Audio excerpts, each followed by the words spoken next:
Oh,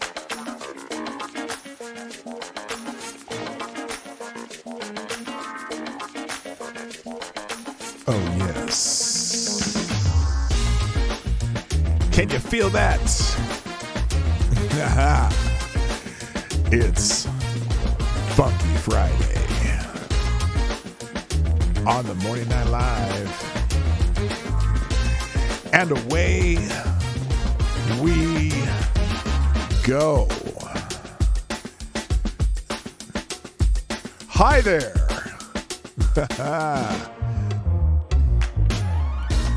It's a beautiful day.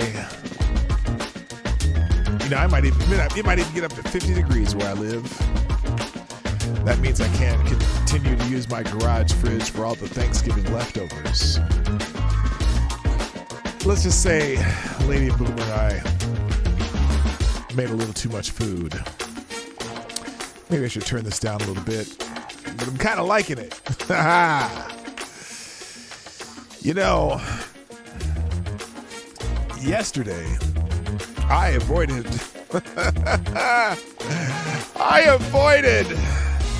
Twitter for the most part, although I went on a couple times just to post some food pics and whatever that was. But damn,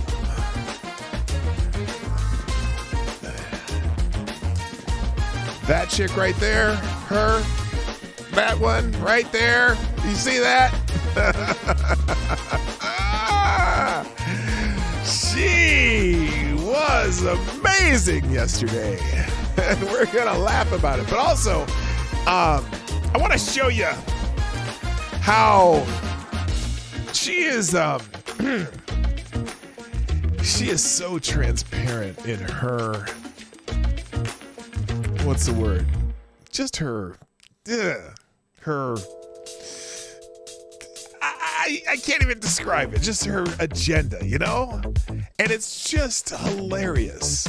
But the problem is, some people will fall for it, and sometimes it's people in places where the only purpose is to destroy people. And that's what she does.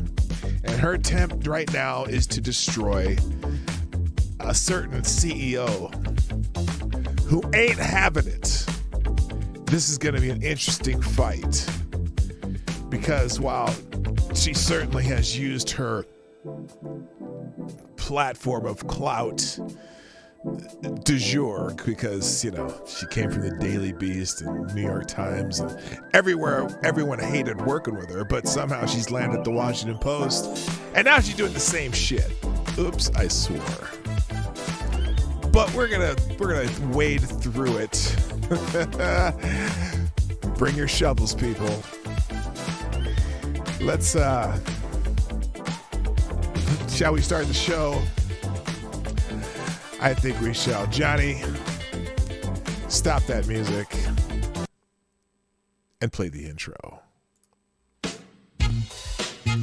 Ladies and gentlemen, coming to you live from the Lucky Dog studio in a hidden location somewhere in the upper Midwest of the United States of America, it's a brother making his own way, but with all the wrong opinions.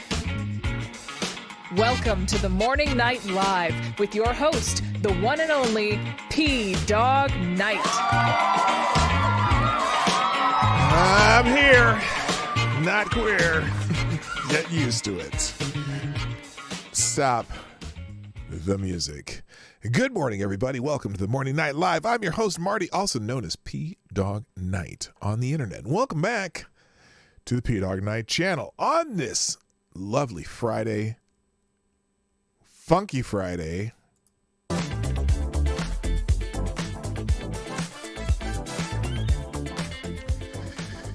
The 25th of November, 2022. Yes, it's Funky Friday.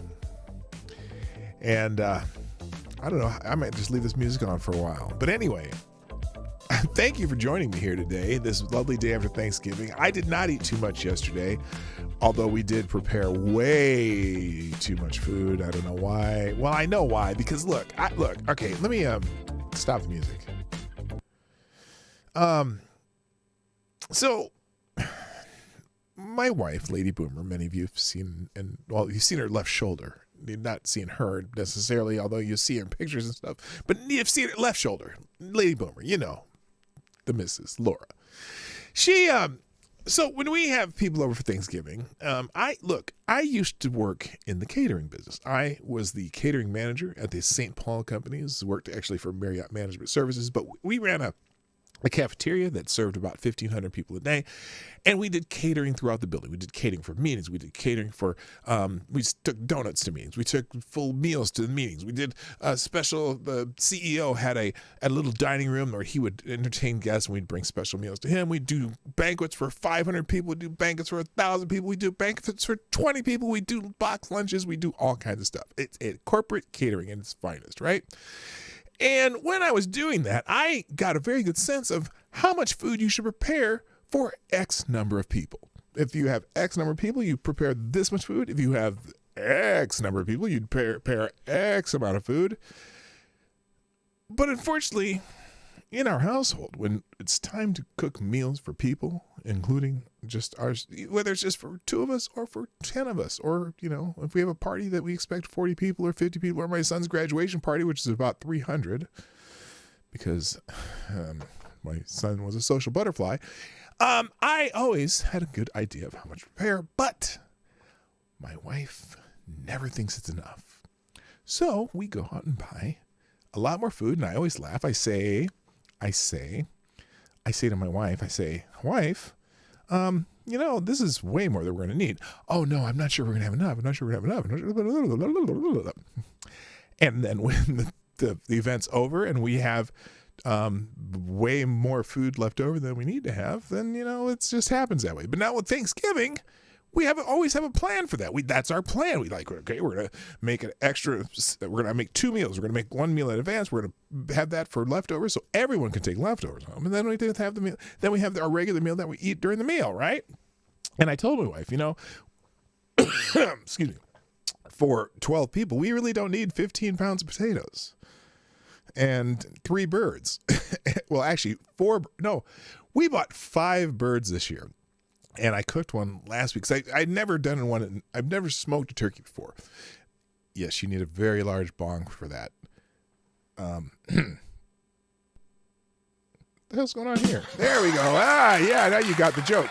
Okay, so I don't have a smoker. I have just a regular gas grill, and I jerry rig my gas grill.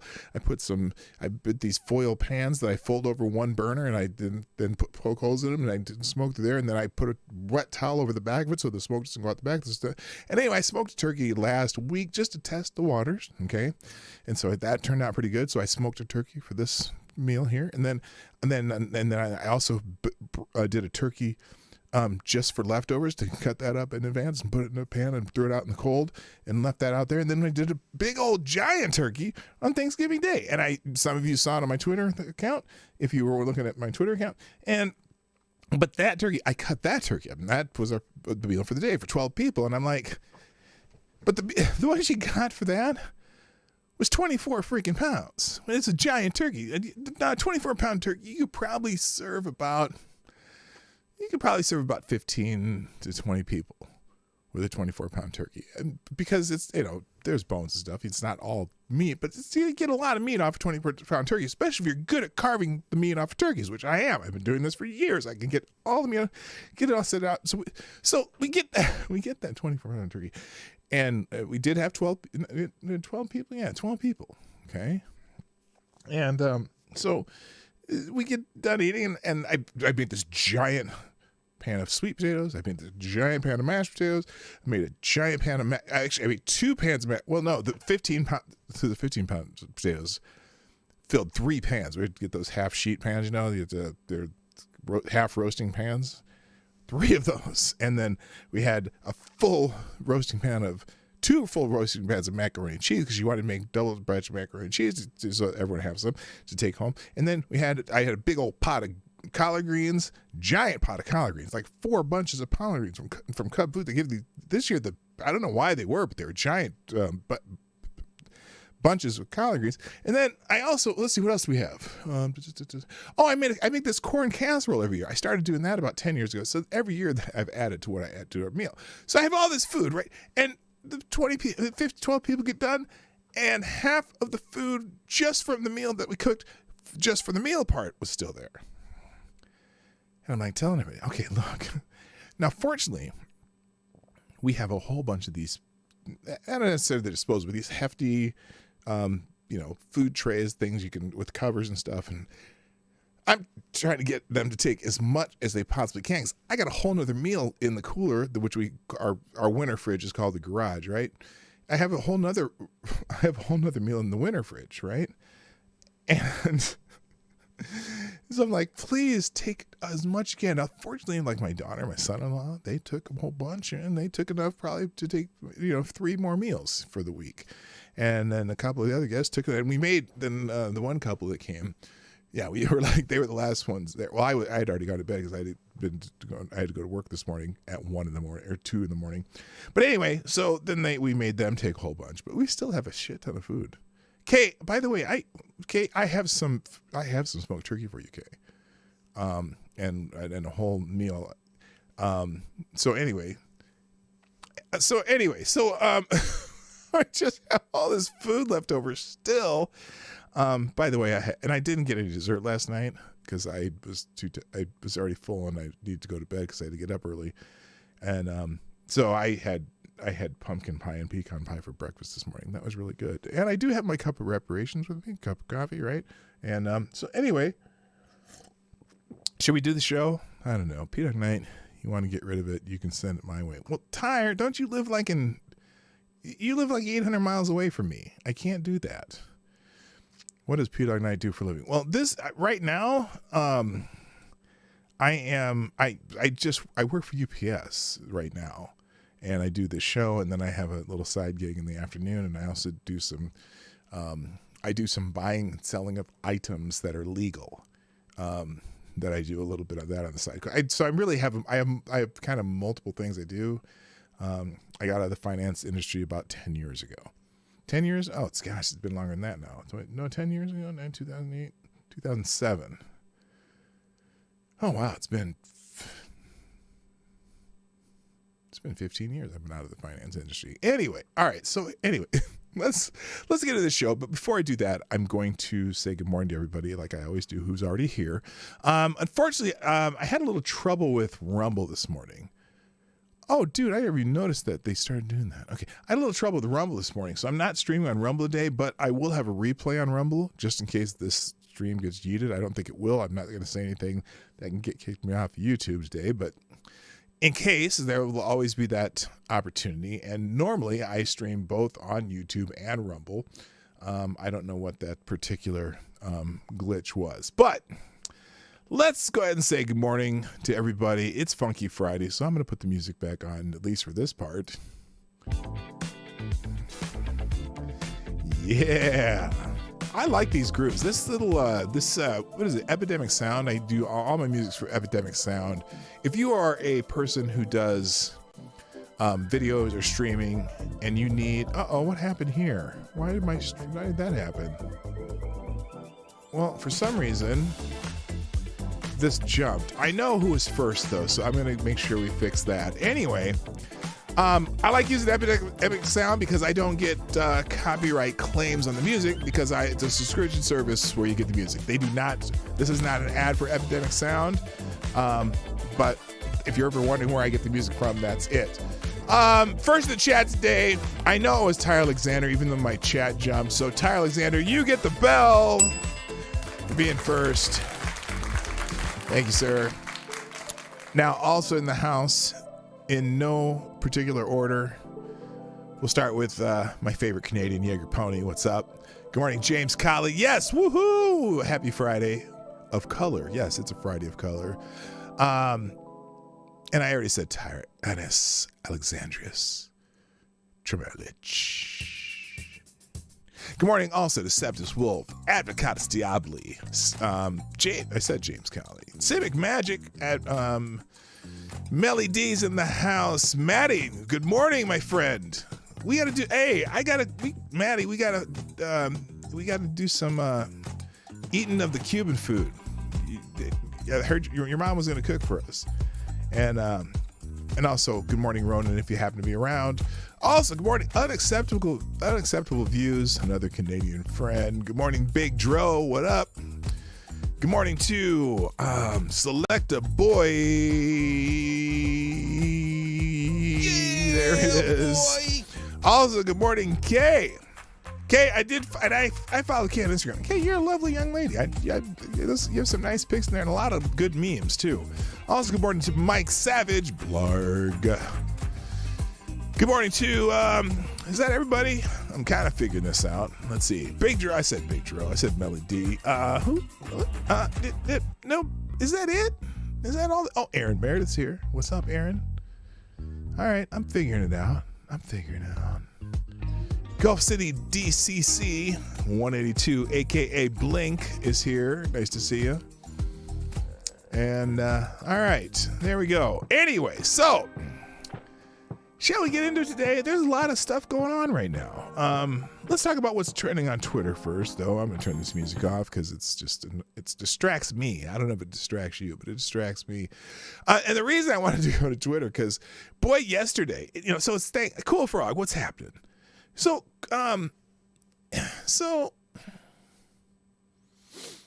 yesterday's Thanksgiving, right? And I glanced over Twitter a couple times, but I like I said, all I did is post some food pics and got the hell out of Dodge, right?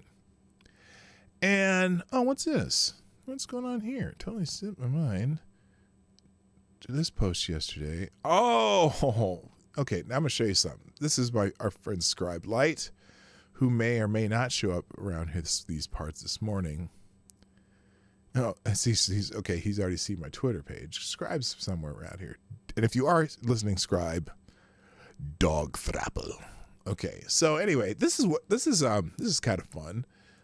This is the oh shoot, what the hell did I just do? Oh, there we go. Here's the old Lords of the Night gang and adjacent Lords of the Night adjacent people in a really cool. Oh, what the hell did I do? Come on. There we go. All right, let's fix that. I made the Lords of the Night pick, which is the Thanksgiving traditional Lords of the Night pick, and if you can see, there's me right there. You see the cursor. Can you see my cursor? I can't even tell. Is it moving around in there? Anyway, I'm right there. So this is the. I'm trying to think who everybody is here. Chatmore, Ranting Monkey, Satsu 2 Cents. There's Sinatra. I'm not sure who that is. This is Drunkle, Tailed Feature, Scribe Light. That would be me. And, oh shoot, is that my friend from Arizona? I can't tell. Oh, and here's Weibo right there too. So anyway, it's kind of a fun picture. All right. Trending on Twitter, ever trended on Twitter? I don't think it has. I'm not sure that trending on Twitter is trending on Twitter. But the only reason I wanted to bring it up because a lot of people were tweeting yesterday. And I'm thinking, I suppose you tweet a little bit, but like, for example, that woman up there, sure, right there, 8 hours, like nonstop, bitching about Elon Musk and Twitter and retweeting people bitching about Elon Musk and Twitter and da-da-da-da-da and tweeting about Twitter. And I don't think, Taylor Lorenz, I don't think she has any friends. I really don't. I don't think there's a single person on this planet that wanted Taylor Lorenz to spend time with them on Thanksgiving. Okay. But there's a lot of other stuff. And so a lot of the stuff that was from yesterday is trending today. For example, Whoopi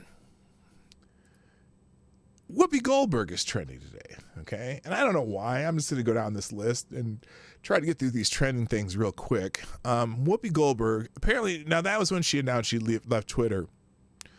But so Here is a pod guaranteed to piss off your anti-free family members who deleted their Twitter after Whoopi left and are now struggling to use Mastodon and still drive a Tesla. That's the funny thing about it, is a lot of them still drive Teslas even though they're leaving Twitter because, Tesla is still the kind of the gold standard of electric cars when they're not, catching on fire and shit. But anyway, now I should be careful.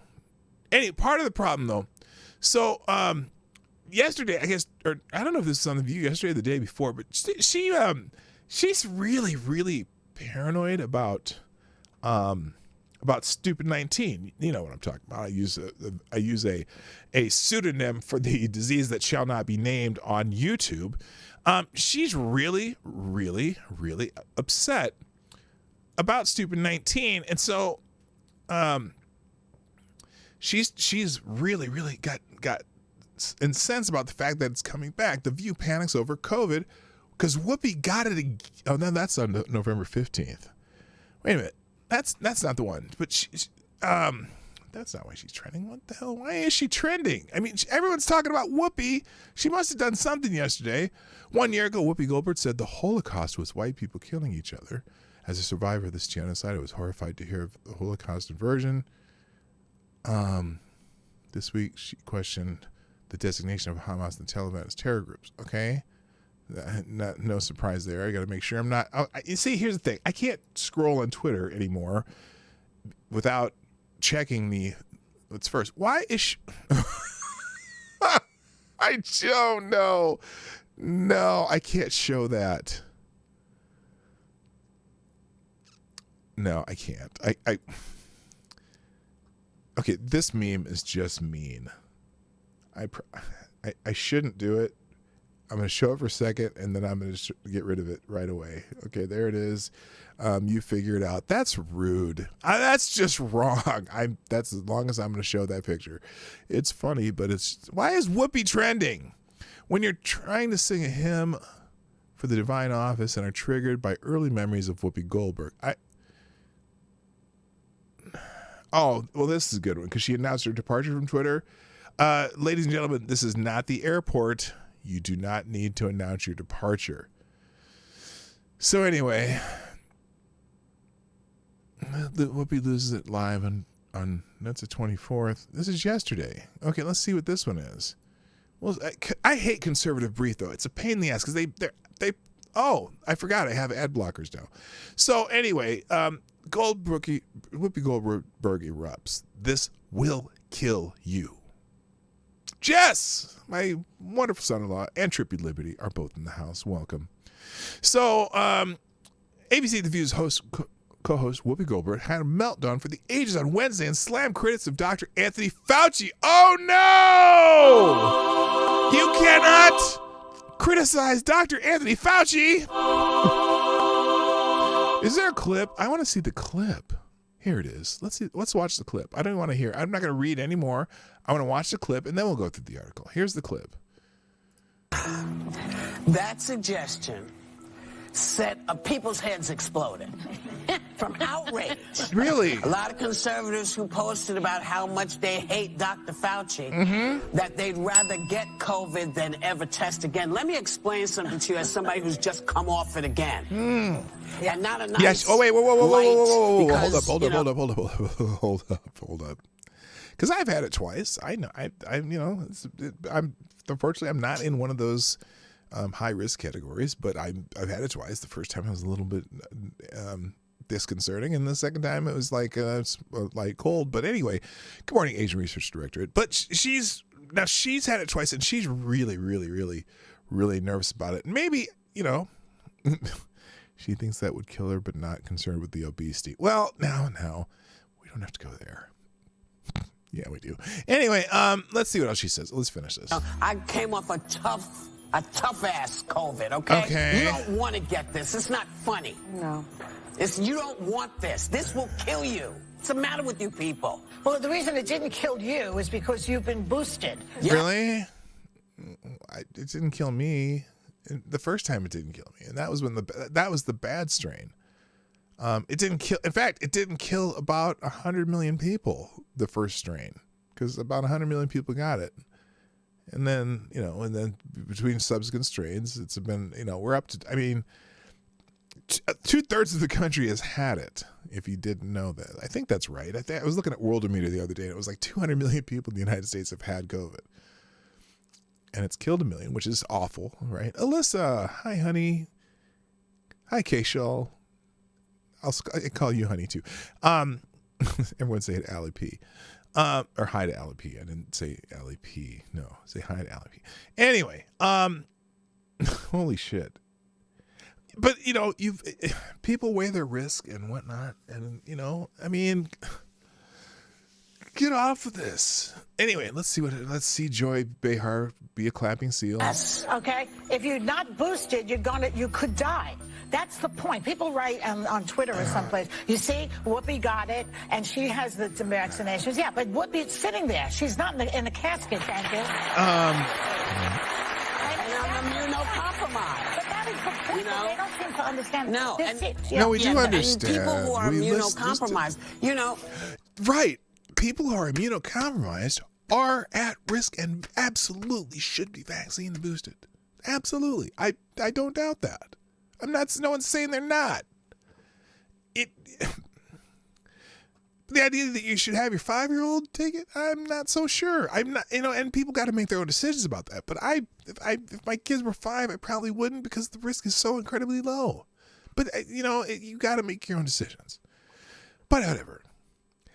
I have to stay well so I don't hurt anybody else. No. This is how we take care of each other. I don't understand how a suggestion for making your life perhaps better for the holidays makes people happy.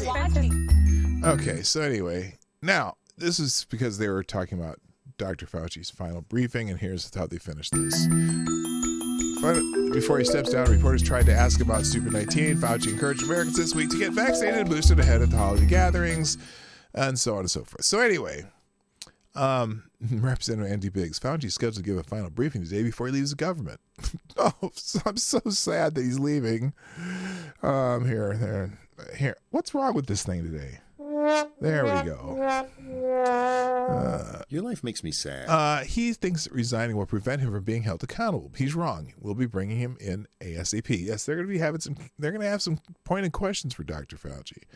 And now that we're having issues with some of the vaccine issues and things like that, I'm just saying. Anyway, we're trying to offer the vaccine. We politely declined. Well, don't tell Grandma Kay that. But anyway.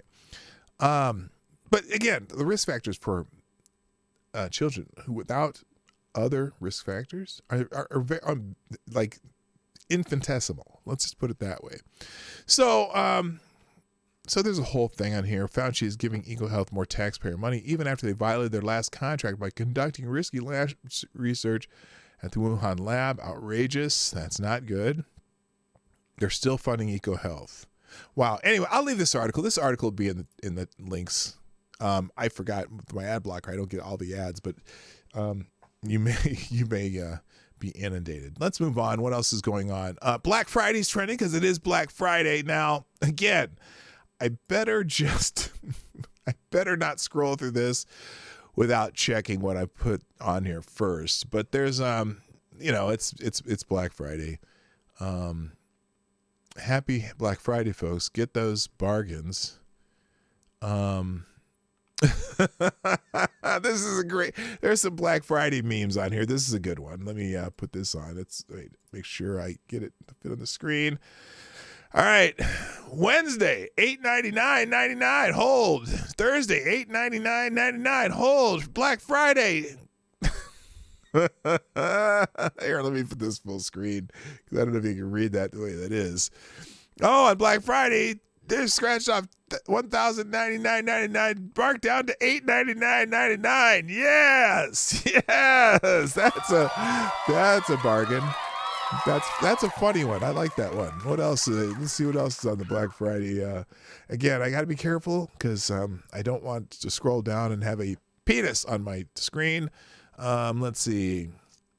Black Friday. Here's another good one. Here's one. Black Friday. Stay home and save. Oh, shit. I didn't put it on there. Let's try this again. Stay home on Black Friday. It's a Black Friday sale. Stay home and save 100%. Yes! Very, very good. Let's see. Happy Black Friday. Maybe we should have a sale. But we can't go any cheaper. Cheaper was $25, now only $1. Yay! Oh, what on your screen? A penis, Big Dro. Because okay, here's my thing. I've noticed that sometimes you go into these trending topics, and there are people out there that I don't understand these people at all. But there are people out there that on just any given trending topic on Twitter, they'll find a reason to put a large male penis on the screen, or a vagina, or some porn or some shit. So I'm learning that it's probably not a good idea to scroll through any topic on Twitter without knowing what you're scrolling and putting on your screen, because this is YouTube and I can get trouble for putting a giant penis on my screen. So there you go. Just trying to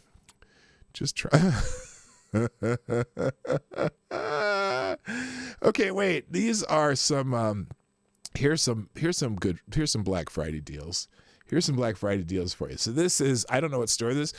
Nike Air Max 2017 men's shoes, 2 colors, was $190, now $188.97. Yes, very good. That's awesome. How about this one?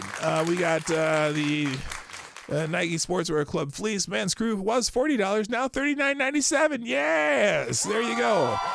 Next on the list is Nike Air Max Motion 2 was $85, now $84.97. All right. And we got one more. We've got the, we got 2 of them. The new Nike Renew Retaliation TR2 was $75, now $74.97. And finally, the Nike Metcon 6 men's training shoe was $130, now $128.97. All right, get them Black Friday bargains. I'm just saying. There we go. Perfect. Good morning. And good morning to Legit Low Talker. Nice to see you. Okay. All right. So anyway, apparently it's a good day to make. I didn't have those on the screen, did I? That was dumb. Could you see any of those shoes? It doesn't matter. All right, I'm going to move on. Anyway, lots of people making fun of Black Friday. Black Friday sales, not Black Fridaying like they used to. Back in my day, things used to be 80% off. iPads, buy one, get one free. 6 Monster High dolls for the price of 1. TVs for $49.99. Like what we're doing now, dog. That's some people complaining about Black Friday. And see, now I just scrolled down. It's not a penis, but it is a woman who is showing off her hooters, and I'm glad I didn't scroll down while the picture was on the screen. Better safe than sorry, but no giant penises yet. So anyway, all right, let's move on. Also happening today, Nick Fuentes is trending. Now, if you know who Nick Fuentes is, This is kind of wild. I probably saw this yesterday. Apparently, Ye is I don't know what's going on here, but Ye, as in Kanye, but now named Ye, is hanging out with Mr. Nick Fuentes. Nobody understands this, or at least I think that's Nick Fuentes. Listen to someone noticed though.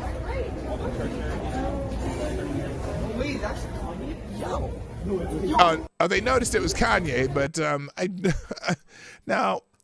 apparently he and Nick Fuentes went to Mar-a-Lago and had a meeting with Trump or something, and they let's see, Nick Fuentes doesn't even have a moral fortitude to be an actual racist. That Aryan munchkin will throw around the N-word casually on the second, but the second he has a chance to sidle up to some black celebrity, suddenly he looks like a fan of Criss Cross circa 1991.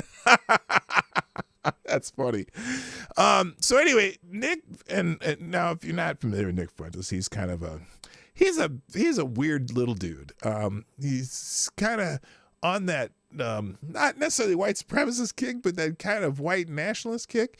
But then he's hanging around with Kanye West, and so he's kind of notorious for being a racist, but maybe not a racist. I don't know. So please feel free to associate Tesla and other Elon Musk related companies with ideologies of Milo Yiannopoulos, Nick Fuentes, David Duke, and Stephen Molyneux, and Jared Taylor. He's bringing white supremacy back in a big way and wants everyone to know about it. So there's a lot of people so mad at Elon Musk, and somehow Nick Fuentes got into that conversation there. But that's not the That's the thing. Ben Shapiro probably shitting his pants at the sight of Kanye West bringing Nick Fuentes to Mar-a-Lago with him. So anyway, they went to Mar-a-Lago and had a meeting with Trump. Then apparently Kanye West asked Donald Trump to be his vice presidential candidate because not Elon Musk, Kanye West. Did I say Kanye West? Kanye West asked Donald Trump to be his vice presidential candidate, and I think Donald Trump just said, "I don't know. That's really weird. No, dude." And then Donald Trump said something disparaging about Kim Kardashian West, or formerly Kim Kardashian West, and it didn't make Kanye very happy. I wish I could find that video because he was talking about, oh, is this it here? Well, here, now this is weird. Now, I don't even know who he's talking about here. This is not Nick Fuentes, but they keep showing this picture too. He's doing an interview with this guy, and that's not the video, so I can't really show it. That's not, and I thought that was Richard Spencer, but it's not. It's somebody else that he's doing an interview with, but he's explaining to him about the meeting with Trump and why he was with Nick Fuentes. And I don't get it. Where's now there's Yee's video of it. Well, here it is right here. Here's what he did. Here it is. Here's the video. Let's do this. I really am going to get to the main topic today at some point today, but here we go. Yeezy HQ. I think the thing that Trump was most perturbed about, me asking him to be my vice president, I think that was like lower on the list of things that caught him off guard. It was the fact that I walked in.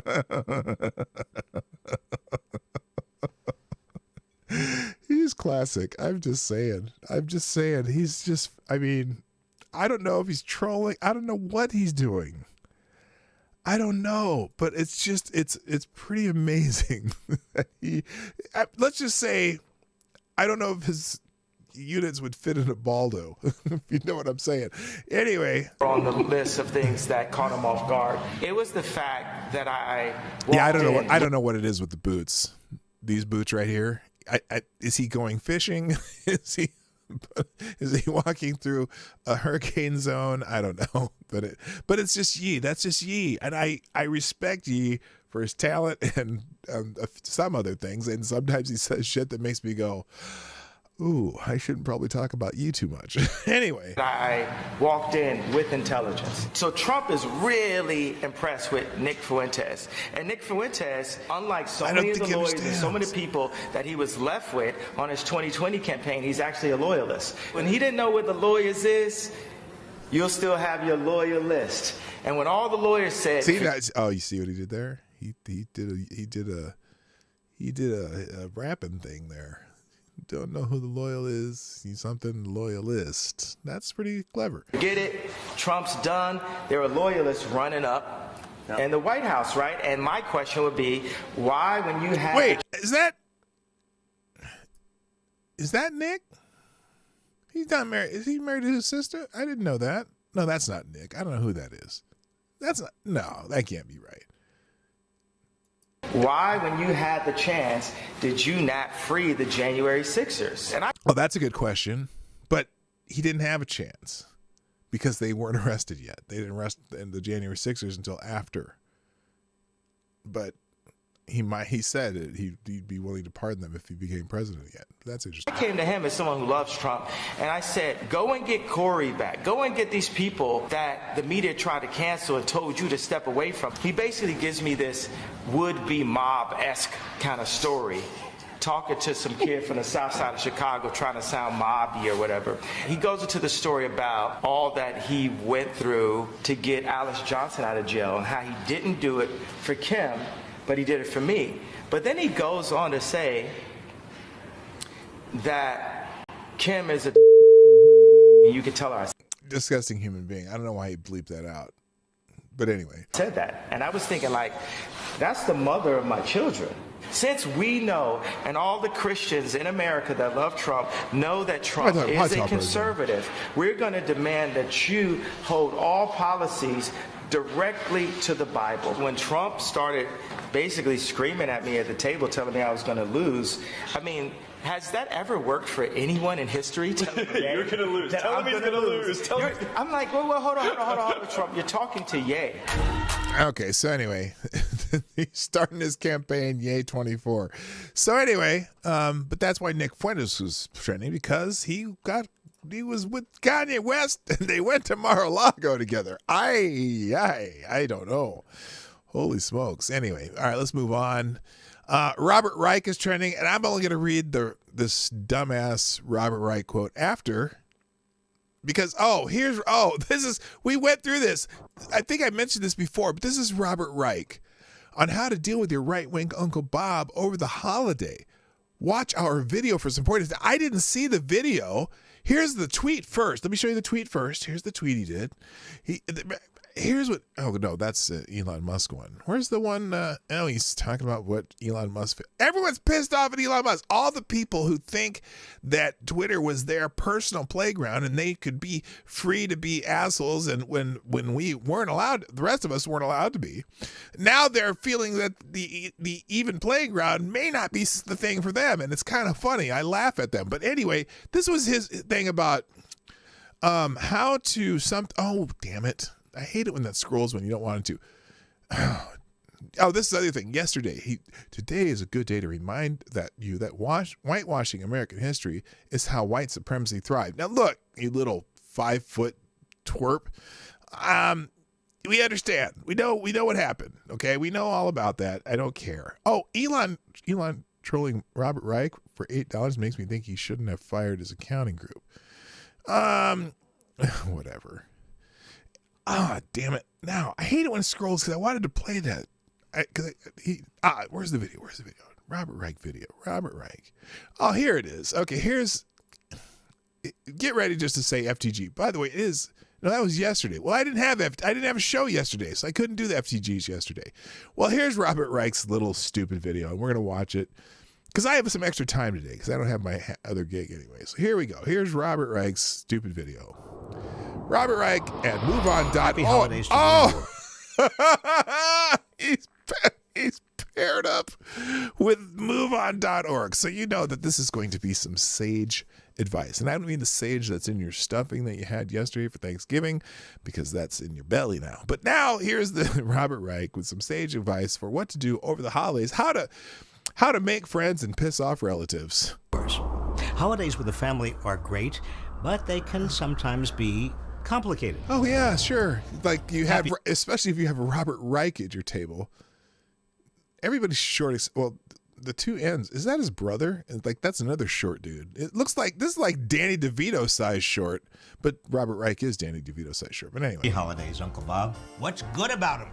I'm paying too much in taxes. Oh, that's because it is Robert Reich. It's Robert Reich doing both sides of the story. They actually spent money to do special effects to have Robert Reich on both ends of the table. Holy shit. Here we go. Support poor people who are sitting on their duff. Wait. Is he doing one of those Cenk Uygur things where he puts words in the mouths of conservatives like that probably would not necessarily ever say?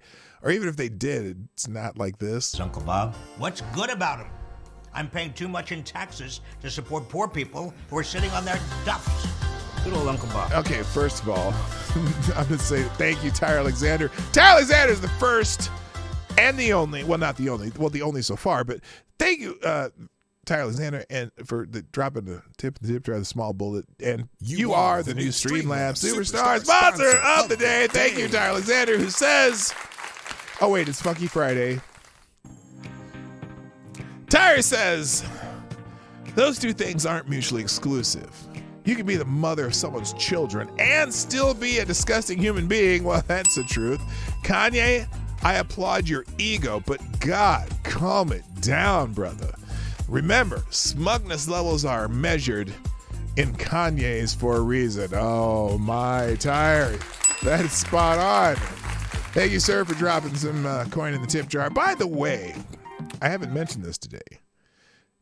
Ladies and gentlemen, The Morning Night Live is sponsored by you, the viewers of The Morning Night Live. Please hit the like button sometime during the show because, you know, it's just, And share the stream out if you haven't done so. You can do it before the show. You can do it during the show. You can do it after the show, but not before this show because the show is already the show. So you can do it during the show or after the show. And if you'd be so kind, hang on. We got to fix something here. Got to see my face. And if you'd be so kind, you can sponsor the show at pdognight.live. That's where you can become the Streamlabs Superstar Sponsor of the Day, or YouTube Super Chats, or Venmo, Cash App. All that information in the description. But pdognight.live is the best place because it's my place, and that's how it goes. All right, let's finish up with Robert Reich here because I'm just goofy today. Okay, let's watch this stupid video by Robert Reich, who's going to morally, do that moral I'm better than you thing. On their duffs. Good old Uncle Bob. Sweet man. Wrong. Here's some suggestions to help answer the favorite arguments of the Uncle Bob in your holiday gathering. Oh, great. Let's do it. Actually, Uncle Bob, the top tax rate, which I assume you're paying, is just a little more than half what it was for 4 decades before 1981. That's irrelevant. Who gives a shit if they're half of what they were 4 decades ago? You mean when they were like 95% in the top bracket? Well, that's stupid in the first place. And guess what? 4 decades ago, well, let's see, that'd be the 70s. Remember the 70s when when we were having the worst inflation and almost a depression type recession, and the economy was the shitter, and you had 18% interest rates, and it was remember the malaise, the Jimmy Carter malaise, okay? And then when we lowered the tax rates, oh my God, the economy started working again, and now there was still more tax revenue coming in even before the 95%. And guess what? The poorest people paid less taxes, and everybody paid less taxes. Everyone was happier, and the country started working again. And then we keep messing with it since then, and sometimes it works and sometimes it doesn't, but usually it doesn't. If you start raising taxes, the economy gets worse, and whatever. So you're an idiot, Robert Reich. Just because you are... Oh, my God. I got to stop. I'm going to have a headache. Let me just let him play this. And only a tiny percent of your taxes go to the poor. By the way... that is true. Because you know what? Because most of the money goes to Democrat donors who are the ones who do all the infrastructure projects and shit like that. But a lot of it goes to the military and whatnot. But you know what? If we would have... if we'd have more... people work and more people, businesses doing well and whatever, and not keep taxing, then you could hire more of the poor, then they wouldn't be poor, and you know what I mean? So anyway... The poor are working harder than ever. Are they? 60 or 70 hours a week in more than one job. Really? I doubt it. I know some are, but guess what? It's interesting because even with that minimum wage, he's probably going to make a point of, the minimum wage hasn't changed since whenever. Almost nobody works for minimum wage anymore because the market because of the lack of people who want to work, the market for jobs has increased wages exponentially. Well, by a lot, not exponentially, but you know what I mean. But they aren't paying any income taxes. You see, he just wants to talk about income taxes. That's a trick. What you need to do is talk about the total tax burden. And you... Actually, Uncle Bob, they're paying a higher share of their incomes than you are for Social Security, state sales taxes, property taxes, user fees, and tolls. Add all these up. Of course they would pay a higher percentage of their income for user fees and tolls because user fees or tolls are a set amount for the most part. And if you have a higher income, then it would be a less percentage of your income. But that still doesn't explain... it doesn't answer the question about paying higher income taxes, because the income taxes is a regressive. Well, anyway, I'm going to pull a Joe Biden, just go, anyway. Up, and the entire bottom half of Americans is probably paying a higher tax rate than you pay. Well, yeah, that's how when Warren Buffett said, well, my secretary pays a higher tax rate than I do, pays more taxes than I do. There's not a chance in hell your secretary pays higher tax than you do, Warren Buffett, because you pay with your company, you pay a lot of payroll tax that matches the payroll of every one of your employees. So you're damn skippy paying more taxes than your secretary. But I'm just a guy in my basement with a green screen who doesn't know shit. So whatever. But if the government taxes people like me, The economy suffers because we're the job creators. Every holiday, I hear about this job creators. Even tell Uncle us, Bob, Robert. if he thinks about it, brilliant businessman I'm sure he is, knows that he only hires people when he has customers.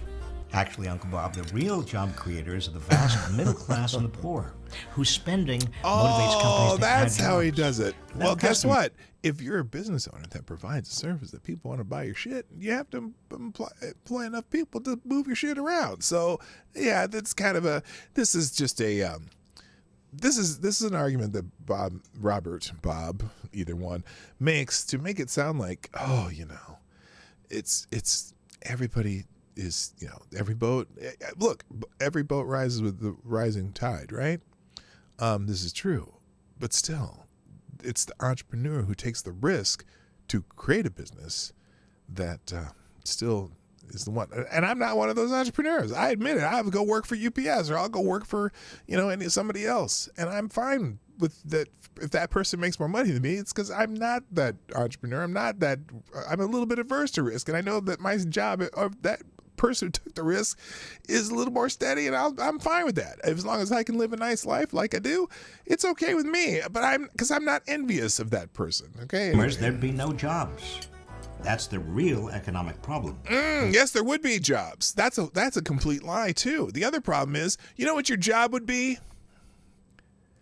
Your job in life is to survive and provide. So if that middle class wasn't buying shit, they'd all be out hunting and gathering and farming, okay? That's your job in life. And if your job in life is to provide or for yourself and anyone else that is within your small little communist group, because every family is kind of a communist, but it only works in small units. So your family can be socialist or whatever because your family is a social group that you have to, everyone takes care of each other. But if there were no jobs, what would your job be? Your job is to make sure that your little group is able to survive. So you'd have to hunt and gather to do it. So there's always a job. Even someone who's super poor and on welfare has a job. Their job is to make sure that they can go at least sign the paperwork to get the benefits. So, but that's all that jobs are a substitute for. Jobs are substitute for the former hunting and gathering society. We just use getting a job, using money as a substitute for the value of your labor to get stuff that you need: food, shelter, clothing, all that stuff. That's all it is. So the idea that this is just Robert Reich, which is kind of an appropriate last name, letting you know that the government is the greatest thing on the planet and we should be taking stuff from someone who is better at hunting and gathering. Because the person who's better at hunting and gathering, well, we should take that away from them because our group it wants to vote on your group not to have it. The wages of most people haven't gone anywhere for 35 years if you adjust for inflation. All of you adjust for inflation, then we're really getting shafted during the Biden administration, which I'm sure Robert Reich thinks is the best thing since the wheel, because he's as old as the wheel. Most of the economy's gains have gone to the top 1%. Oh. The problem is labor unions. If they criticize unions, tie the decline of unions to what's happened to middle-class incomes. Oh. Actually, Uncle Bob, unions... Actually, Uncle Bob. Great American middle class of the 1950s and 60s, giving workers bargaining power to get a fair share of the economy's gains. Look, now this is great. You know what's funny about this thing? If you notice, the other four members of the table here aren't saying shit, and they're probably pretty uncomfortable because, maybe how this came up during dinner in Thanksgiving. Those are weird looking Thanksgiving meals. But anyway, most of the family didn't want to hear this shit. So if you did this yesterday, go ahead and kick yourself in your own ass. Thank you, Tyre Alexander. Excuse me. I'm sorry. This is not Tyre Alexander. This is somebody called FTG Farms, which is a longtime sponsor of the Morning Night Live and deserves some funky music to have their chat read. Thank you, FTG Farms. Weirdly disguised as Tyre Alexander. Says today, FTG Farms, today we are announcing we are now selling straw With the amount of straw men being created by the left, it will ensure that we have more than enough money to provide savings for our loyal FTG customers. As CEO, I promise to pass the savings along to you. Well, thank you, FTG Farms. You are awesome. And Tire is still the Streamlab Superstar sponsor of the day. All right. Thank you very much, FTG Farms. Nicely done. All right. I got to get rid of. But because union membership has plummeted from a third of all private sector workers then to fewer than 7% now. Because people hate their unions. Now, my union UPS is not so bad, but we might go on strikes, and I'm not really looking forward to that. But anyway, look, unions are a mixed bag. For me, it makes sense to be part of a union because I get my health care benefits through UPS, and we get a really good deal on that, okay?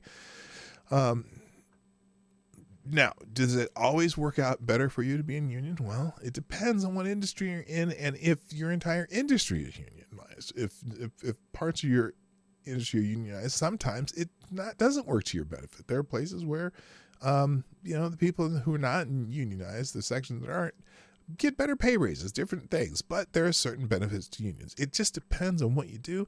They're not the be-all, end-all. Yes, the unions in the past did change some of how we do labor in the United States. That has been beneficial to people in the United States. 40-hour work week, overtime, certain types of benefits and things like that came through many of the large-scale unions when we were a huge manufacturing base of the world. When you're not a huge manufacturing base of the world, sometimes unions don't make sense. A lot of times there are restaurant unions that make things better. They make things better for the people who just happen to be members of the union, but they don't make things better for everyone around them. So it's just a mixed bag. Good morning to Black Hebrew Israelite. That's right. Continued. The median wage has been stagnant, and the middle class has been shrinking. So I suppose I'm not sure. Now, now that's another one. When they say the middle class has been shrinking, I don't know what he means by that. I guess you have to have his definition of. Oh, and government unions. Don't get me started on government unions, Kay. Government unions are unions that who do they negotiate against? Well, there's no CEO, right? Like, at least, look, private company unions. They negotiate and go back and forth with the private business owner that's out there making a profit. Government unions are, I don't want to disparage them 100%, but look, a government union, they're not fighting against a CEO. Who are they fighting against? They're fighting against your pocketbook.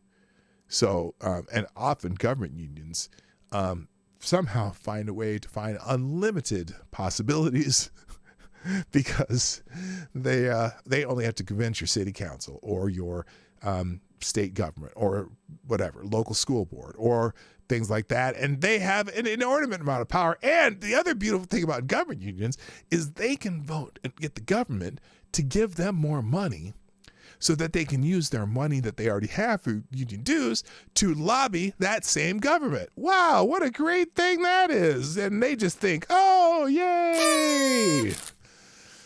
Don't get me started on government unions. Ooh, boy. All right. Can I finish this yet? Want to raise the minimum wage, too.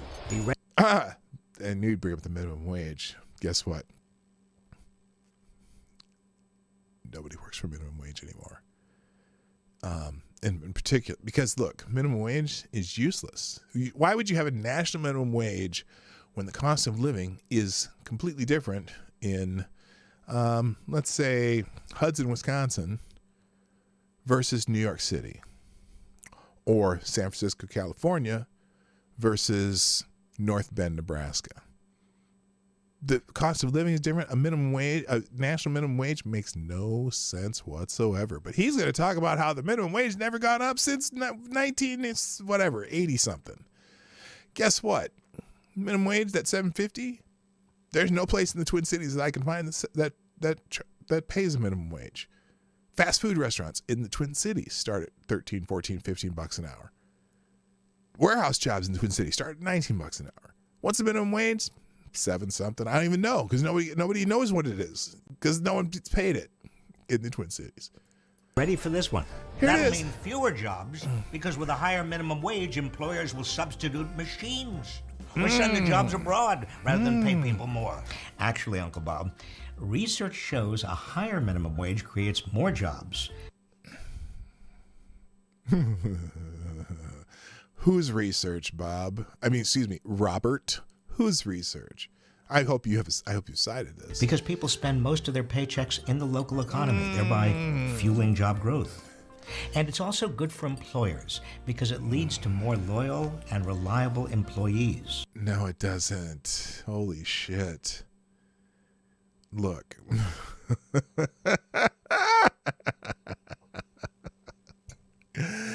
Oh my God! Let's just say at my job. Now we don't. No one in my job's paid minimum wage. They started pretty good, like $19 an hour to unload package cars or load package cars, and the wages have gone up in our in where I work for quite a lot since I started there. The starting wages have gone up a lot. In fact, it's funny. The starting wages are getting close to where I've been there after being there 18 years. And you know what? It doesn't make anyone more loyal. I'm just saying. It makes nobody more loyal at all. And in fact, especially in industries where you can automate some things, like how to order, like the Taco Bell right around down the street here, because they have the little kiosk where you order now. You don't even talk to a person. They have fewer people working at the counter because you have a kiosk where they just do the automated machine thing, and it's getting to the point where it's cheaper to maintain the machines than to maintain a list of employees. So just stop talking out of your hind parts, Mr. Bob Woodward. Good morning, Kessler. What's up? And less turnover. No. You know what you are? You're a socialist. He's full of shit. Hominem attacks. You've won. No, Uncle Bob. I'm just interested in facts, not labels. Oh, how cute. Don't choke on your apple pie, Uncle Bob. Or in the spirit of... Okay. I think Robert Reich, we'll watch the rest, but I think Robert Reich can choke on a bag of dicks. I'm being sorry. hopeful around the holidays, this may happen. Name calling will get you nowhere, Uncle Bob. You know, we have much more in common than it seems. You care about America. I care about America. Oh my God. We all want a stronger economy. We're all worried about money in politics. We want to leave a better world for our kids. It's nice that Robert Reich's getting an acting job, though. Okay. He's full of crap. All right. Enough of that. That's why Robert Reich's trending. But also he's mad because here's what Elon Musk fails to understand. Much of a corporation's value lies in their workers, their knowledge, their skills, and ideas. When he fired half of Twitter's workforce, he drove off even more. He wasn't cutting costs. He was actively destroying what he bought. I guess we'll just wait to see. Oh, is this a whole thread? No, he's just, oh my God. I hate Robert Reich. He's just a little trolly bastard him and Paul Krugman are like the two that will cheer whoever's on their side and will say that they're the greatest thing since sliced bread. And Robert Reich was one of those people who said, this is going to be the greatest, Joe Biden will bring about the most economic growth of any president of all times ever. Yeah, that didn't quite happen. Real quick, can I just say a few thank yous real quick? First of all, thank yous to Tall Person for tweeting out the show. Great. Thank you very much. Also, good morning, or thank you to Benifer, Smopo Benifer, aka I Stand With Monkey Pox, Somnambul Nation, Ultra Jaded Emerald Fox, aka Terry MS Fighter, and Simon Wolford for retweeting the show. I greatly appreciate that. Share the stream and all that stuff. All right, let's move on from Robert Reich. Now, there's two things that I really wanted to get into today. One, because there's two things that are trending that I wanted to talk about. One was non-binary and the other is Taylor Lorenz. Let's go to the non-binary first. But before I do that, here's a binary donation from BBC Rentals, another longtime sponsor of the show. Let me get some new funk music for BBC Rentals because, you just gotta have, what is this? What song am I on? Is this Papa Thinks? I don't even know. Where am I at here? Oh, here we go. Let's try this one. Oh, no, we're not going dreamy. Let's go happy. Nope. Oh, no. Let's try happy restless. Okay, that's more like it. This is BBC Rentals. You got to have some upbeat disco type music for a BBC rental commercial. Thank you, BBC Rentals, for dropping a deuce in the tip jar. BBC Rentals Black Friday with BBC Rentals. Wait, celebrate. I'm sorry, I've screwed it up already. I think Gunfox is in the house. Hello, Anna Lynn also. I'm going to start over. Thank you, BBC Rentals, for sponsoring the show. Celebrate Black Friday with BBC Rentals. Give your wife or girlfriend fulfillment on her dark fantasy with 2 brothers for the price of 1. Get on board and support black business through the holidays. BBC Rentals. Unless you're racist. That's racist! Good God. I don't know about that, BBC Rentals. But it's a long-time sponsor of the show. I just, if you'd like to sponsor the show, if you want to write a great commercial or just want to tell us what you think about the stuff we're talking about, you can go to pdognight.live. Tyre Alexander still the superstar sponsor of the day. But for some reason it says FTG Farms. I don't know why that happens. I'm not 100% sure. Maybe that has something to do with time. Anyway, non-binary is trending, and that's because the jackhole who shot up the bar in Colorado is claiming to be non-binary, which we will... I guess I'll respect. I'm not, well, in a way. Look, the rules are, for the people who like to tell us what their rules are that we must comply with, saying that if someone tells you they're non-binary, you've got to say, okay, yeah, they're non-binary, by the way. Oh, that's right. Thank you, Black Hebrew Israelite, by the way, for that. So non-binary straight, but let's just say not everybody's having it. Right? We showed you Alison Camerata the other day. She was very upset that that the narrative was falling apart on that particular shooting at the bar of people of different sexual orientation status, right? So we saw that yesterday. So anyway, she was very, very upset, and a lot of people are very, very upset that this person is now claiming non-binary. So there's a whole bunch of stuff going on here, and I'll leave that tab open. But so here's the problem: the media now all of a sudden. Oh, by the way, they still don't talk about the shooting the next day in Virginia, because that was a brother and a pistol versus what they thought was a straight white male with an AR-15, and.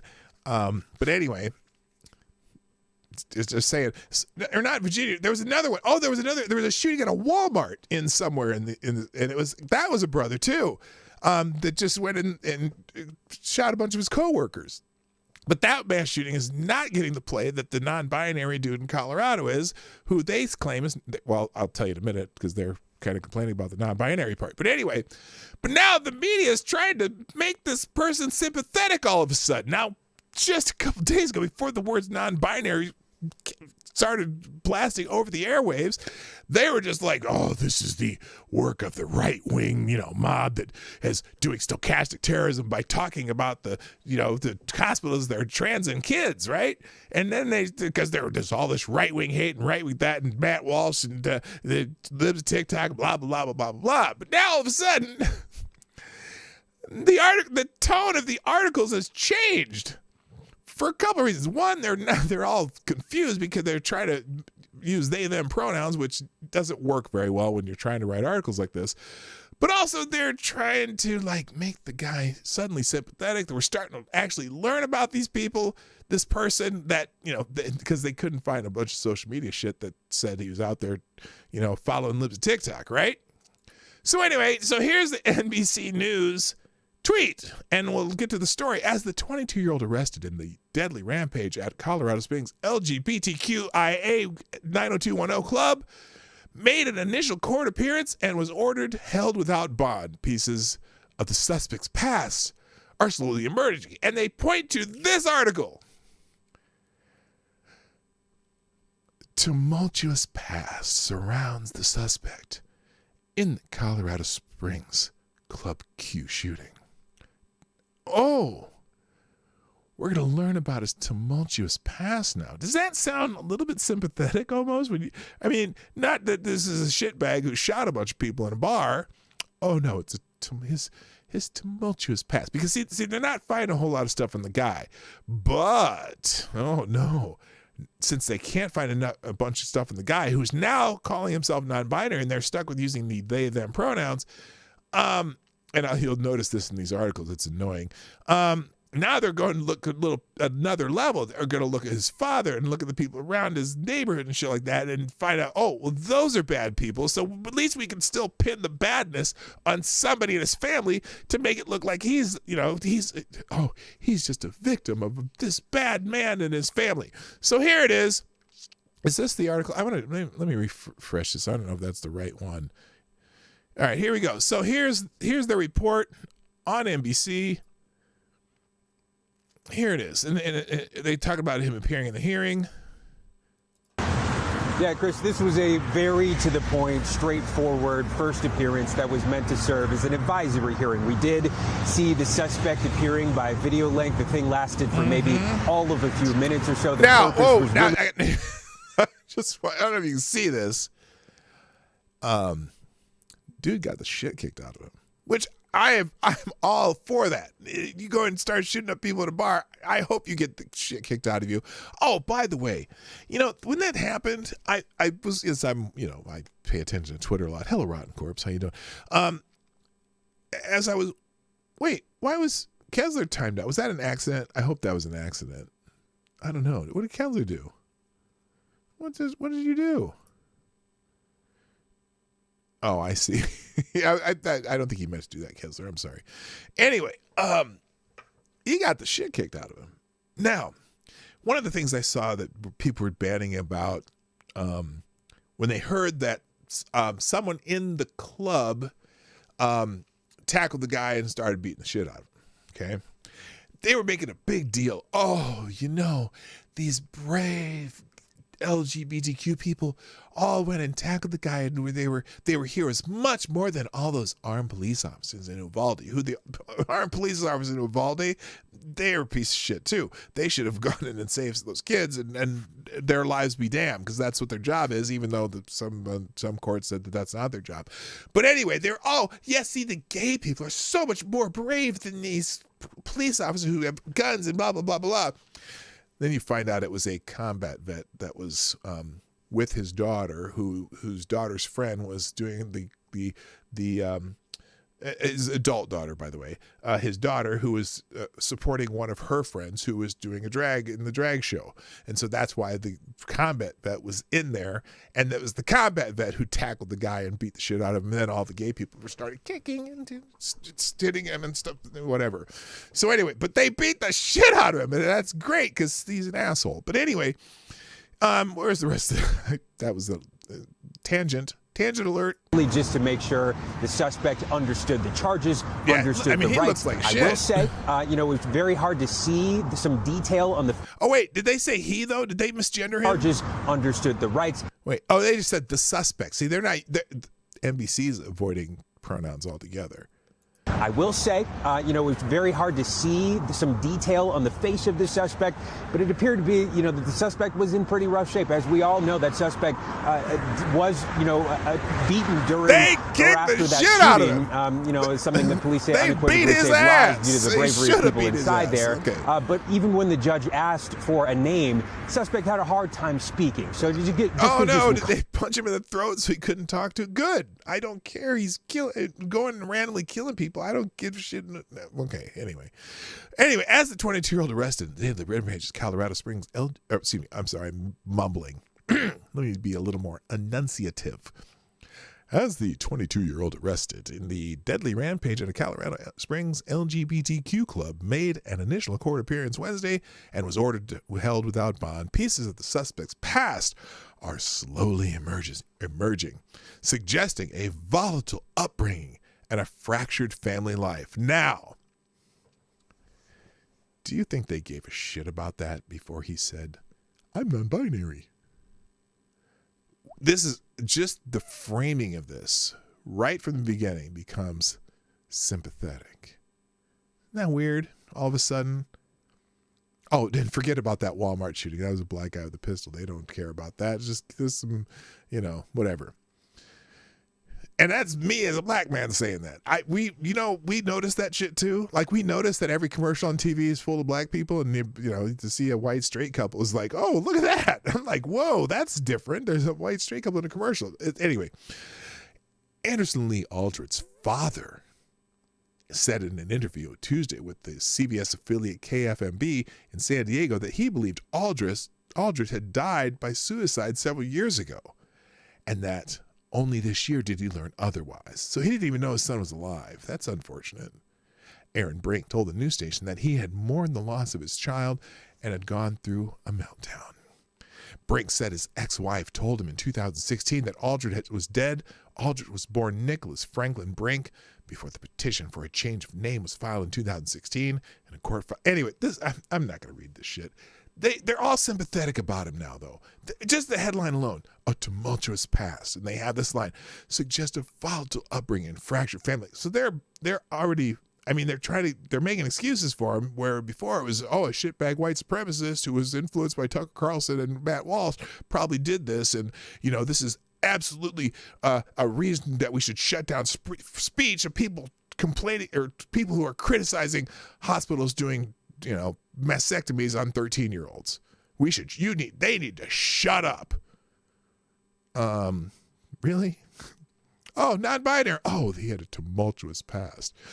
Brink told, and then they, so anyway, he told the son, in a court filing, Aldrich's defense team referred to this suspect as Mix Aldrich, MX, noted in footnotes that their client is non-binary and uses they-them pronouns.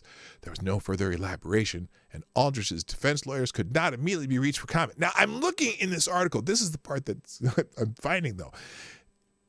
They are avoiding using pronouns throughout this article. They refer to him as Aldrich the whole time. We're not playing that game. He's lying, right? FTG, damn right.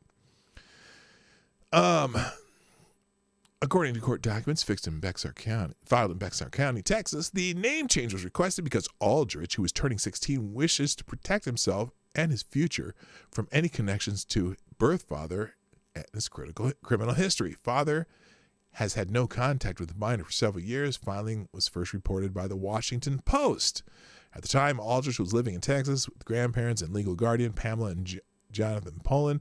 Neither could be reached for comment Wednesday. Aldrich's mother, Laura Volpel, was living in Texas. Efforts to reach her were also unsuccessful. Brink, 48, said he had only learned Aldrich was still alive after receiving a phone call 6 months ago from his child, the pair argued. He told KFMB that Aldrich was pissed off at me and he wants to poke at the old man. So so he hasn't had contact other than maybe once or twice in 6 years.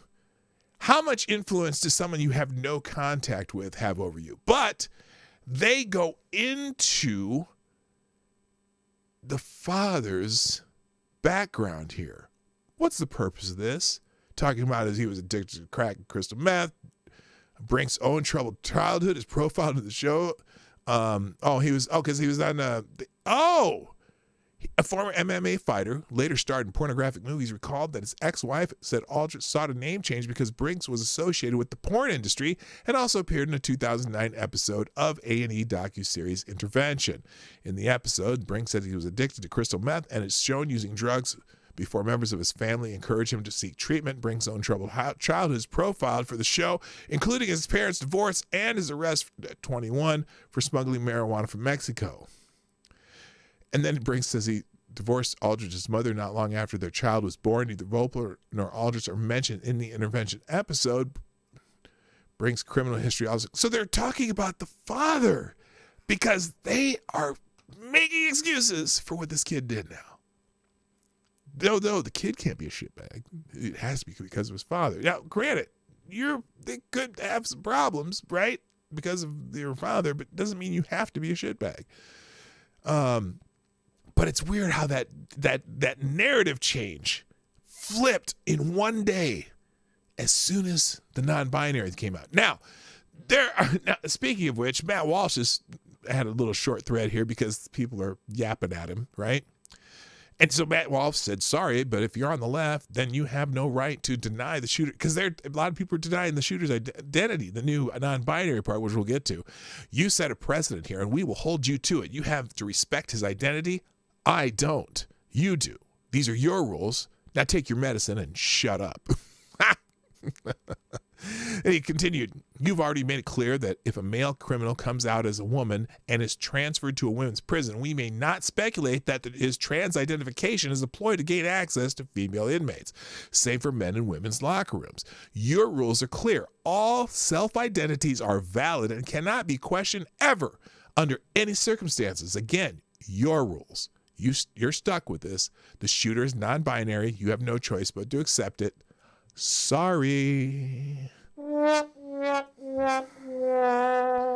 Now, let's go into Allison Camerata and this interview that she does with a trans woman. This is fascinating because the irony of some of this is really, really going to get to you.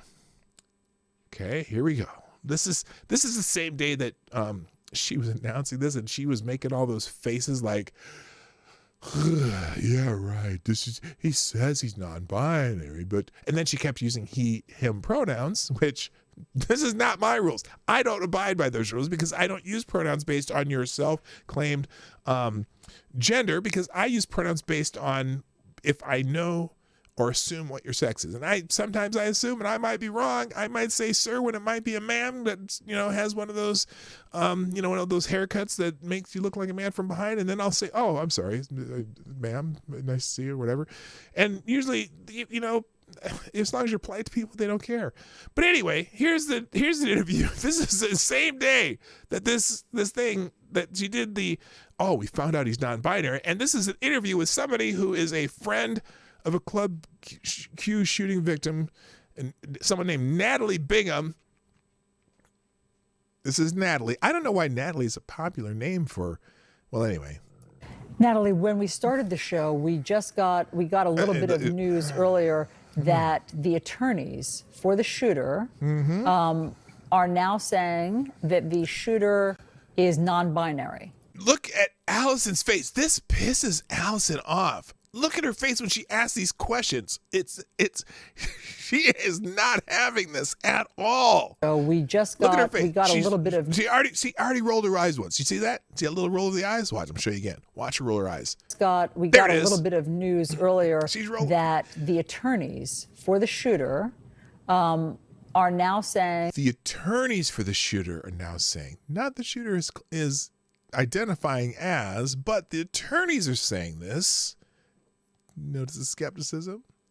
That the shooter is non-binary, and the shooter would like. Natalie wasn't having that. Did you see her roll her eyes, or that person there? Wait till you hear some of these answers. The irony. Ooh, the irony is thick. We use the pronouns they, them. And this is for the court. And Allison's eyebrows. Yeah, they them, like for real. Court in all court papers. And Natalie's rolling her eyes. They're all they got the whole rolly eye things. It's really funny. It's what Anderson Aldrich's attorneys are saying. Because Allison didn't want to say what they are saying. Again, avoid those pronouns at all costs, Allison, because you keep saying he, him. Anyway. Do you have any thoughts on that? Now, select a boy. Good point. Yeah, I rolled my eyes too when I heard that. I'm like, oh, here we go. I think that's complete ludicrous. Why is it completely ludicrous, Natalie? Please tell us why you think that's completely ludicrous. I believe they're just saying that because they want to. At least Allison's using the pronouns. Interesting. I mean, who are they? Oh, maybe she's just talking about the lawyers and not Aldrich himself. See, I'm not using the pronouns because I don't have to, because that's not how I use pronouns. you do not control what comes out of my mouth. But anyway, is Natalie talking about the lawyers or is Natalie talking about Aldrich? I can't tell because Aldrich uses they, them pronouns, but when you talk about the lawyers, they are they, them also. So which they, them is Natalie talking about? I'm not sure. Oh, yeah, it makes English really hard when you start doing this shit. The easy way out on this. Wait a minute, whoa, the easy way out? The way out on what? The dude murdered 5 people. There's no easy way out of that.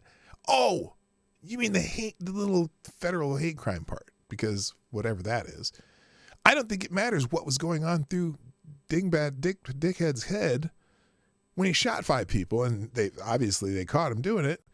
He's going to be on trial for 5 murders and many injuries. Kind of like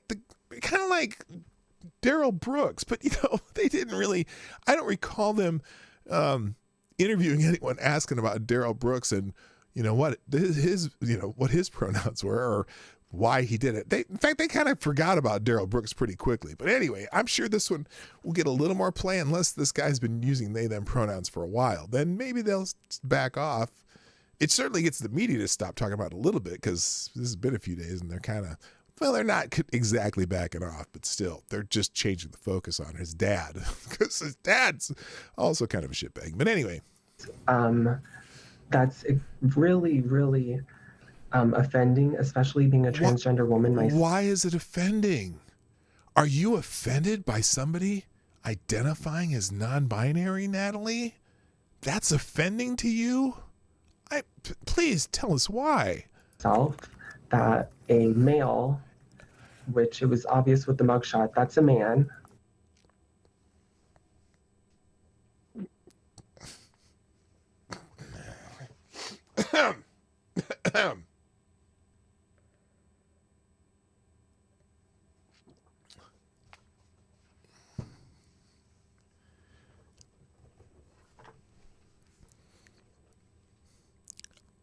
Irony.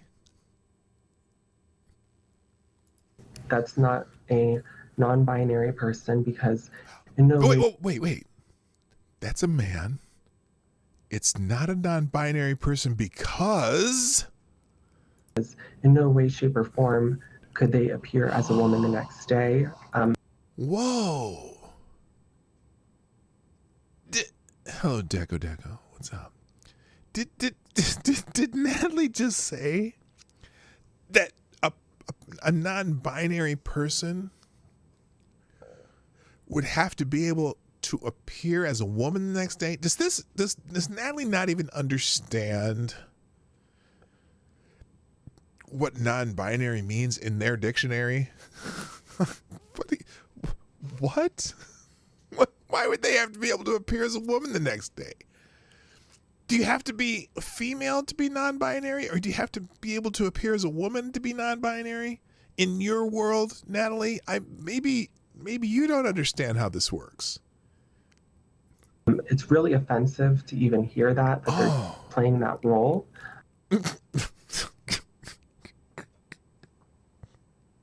Your life makes me sad.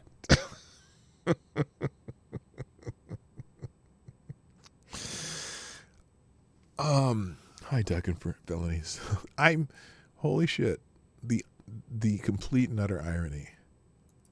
And if they're non-binary, why would you go after the club where you feel safe at? Really?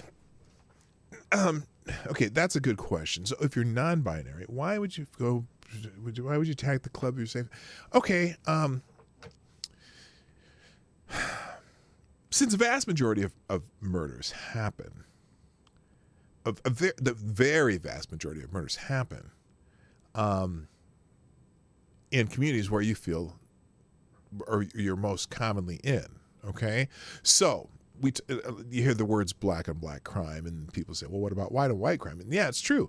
Most black, especially violent crime, among black people is from black people. The most violent crime among white people is from white people. The most violent crime in most communities, Hispanic people, is usually by Hispanic people, and so on and so forth. Most violent crime happens within the community, not from somebody from outside the community doing violence within your community. There are some exceptions. Obviously, there are cross-cultural crime, but the biggest one is the Indian American, as in Native American. I shouldn't say Indian American, not the, we're talking casinos, not call centers. That community, that's the one community in the United States demographically that most crime, violent crime that happens to that, victims of that crime who from that community are usually victims of crime from someone outside of that particular demographic. So, let's take the non-binary shooter who claims to be non-binary, which I just don't care. But it would seem that you're most likely to have that, the victims of those crimes would be most likely to come from someone from within that community. For example, in they talk a lot about the 31 murders of transgender people usually are by a partner is the most common murder perpetrator of those victims. So why would he do that within his own community? Because that's how it works. Okay, there we go. Let's move on. Why would you do that to a community where you are welcomed in if you are non-binary? How do you know that he was welcomed in that community? Maybe they didn't like how he looked as a non-binary. Now, the other thing this person goes on to say, which I don't have the whole clip, that you could just tell by looking at him that he's not non-binary. Really? Oh, is there a special look that non-binary people have? Well, there kind of is. There's kind of that uniform haircut that they all have. But anyway, I'm just saying. Excellent question. Obviously, all of this will have to be answered. Yes, and Allison, excellent question. Excellent question. It will have to be answered. Allison is so pissed off about this whole story now. She just doesn't want to talk about it, and she's not using pronouns. It's hilarious. I feel bad for Allison, but I don't feel bad for the shitbag for getting his ass kicked after doing this. Anyway, so people seem to be noticing this. Here's something that the guest said that people are noticing. This trans guest on CNN just said that, one, trans identity is completely arbitrary and only counts when they say so.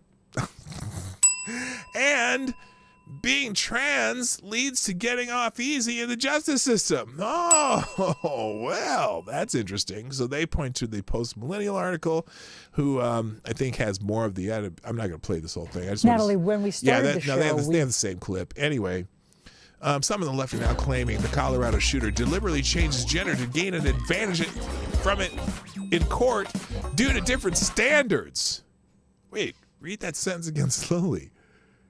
Change their gender to gain an advantage from it in court due to different standards.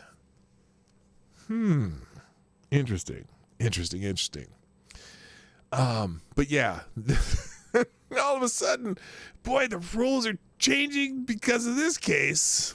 It would never happen to a person who's in prison for kind of felony sexual things that are in a men's prison, not to all of a sudden say, "Oh, I'm really a woman," or "I'm non-binary. Put me in the women's prison." That would never happen, ever.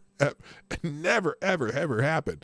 Anyway, thank you, Jimmy Das Hotep with the Big 10 spot in the YouTube Super Chat. Says, oh, wait a minute, it's Funky Friday. Jimmy Das Hotep says, dude was probably a kid lover and going after those they perceive as the biggest threat, LGBTQXY, that are against pedoism might be his biggest threat. I'm not sure if I should have read that on YouTube, but Jimmy, I think you're spot on. Thank you for sponsoring the show. All right. Quiet music.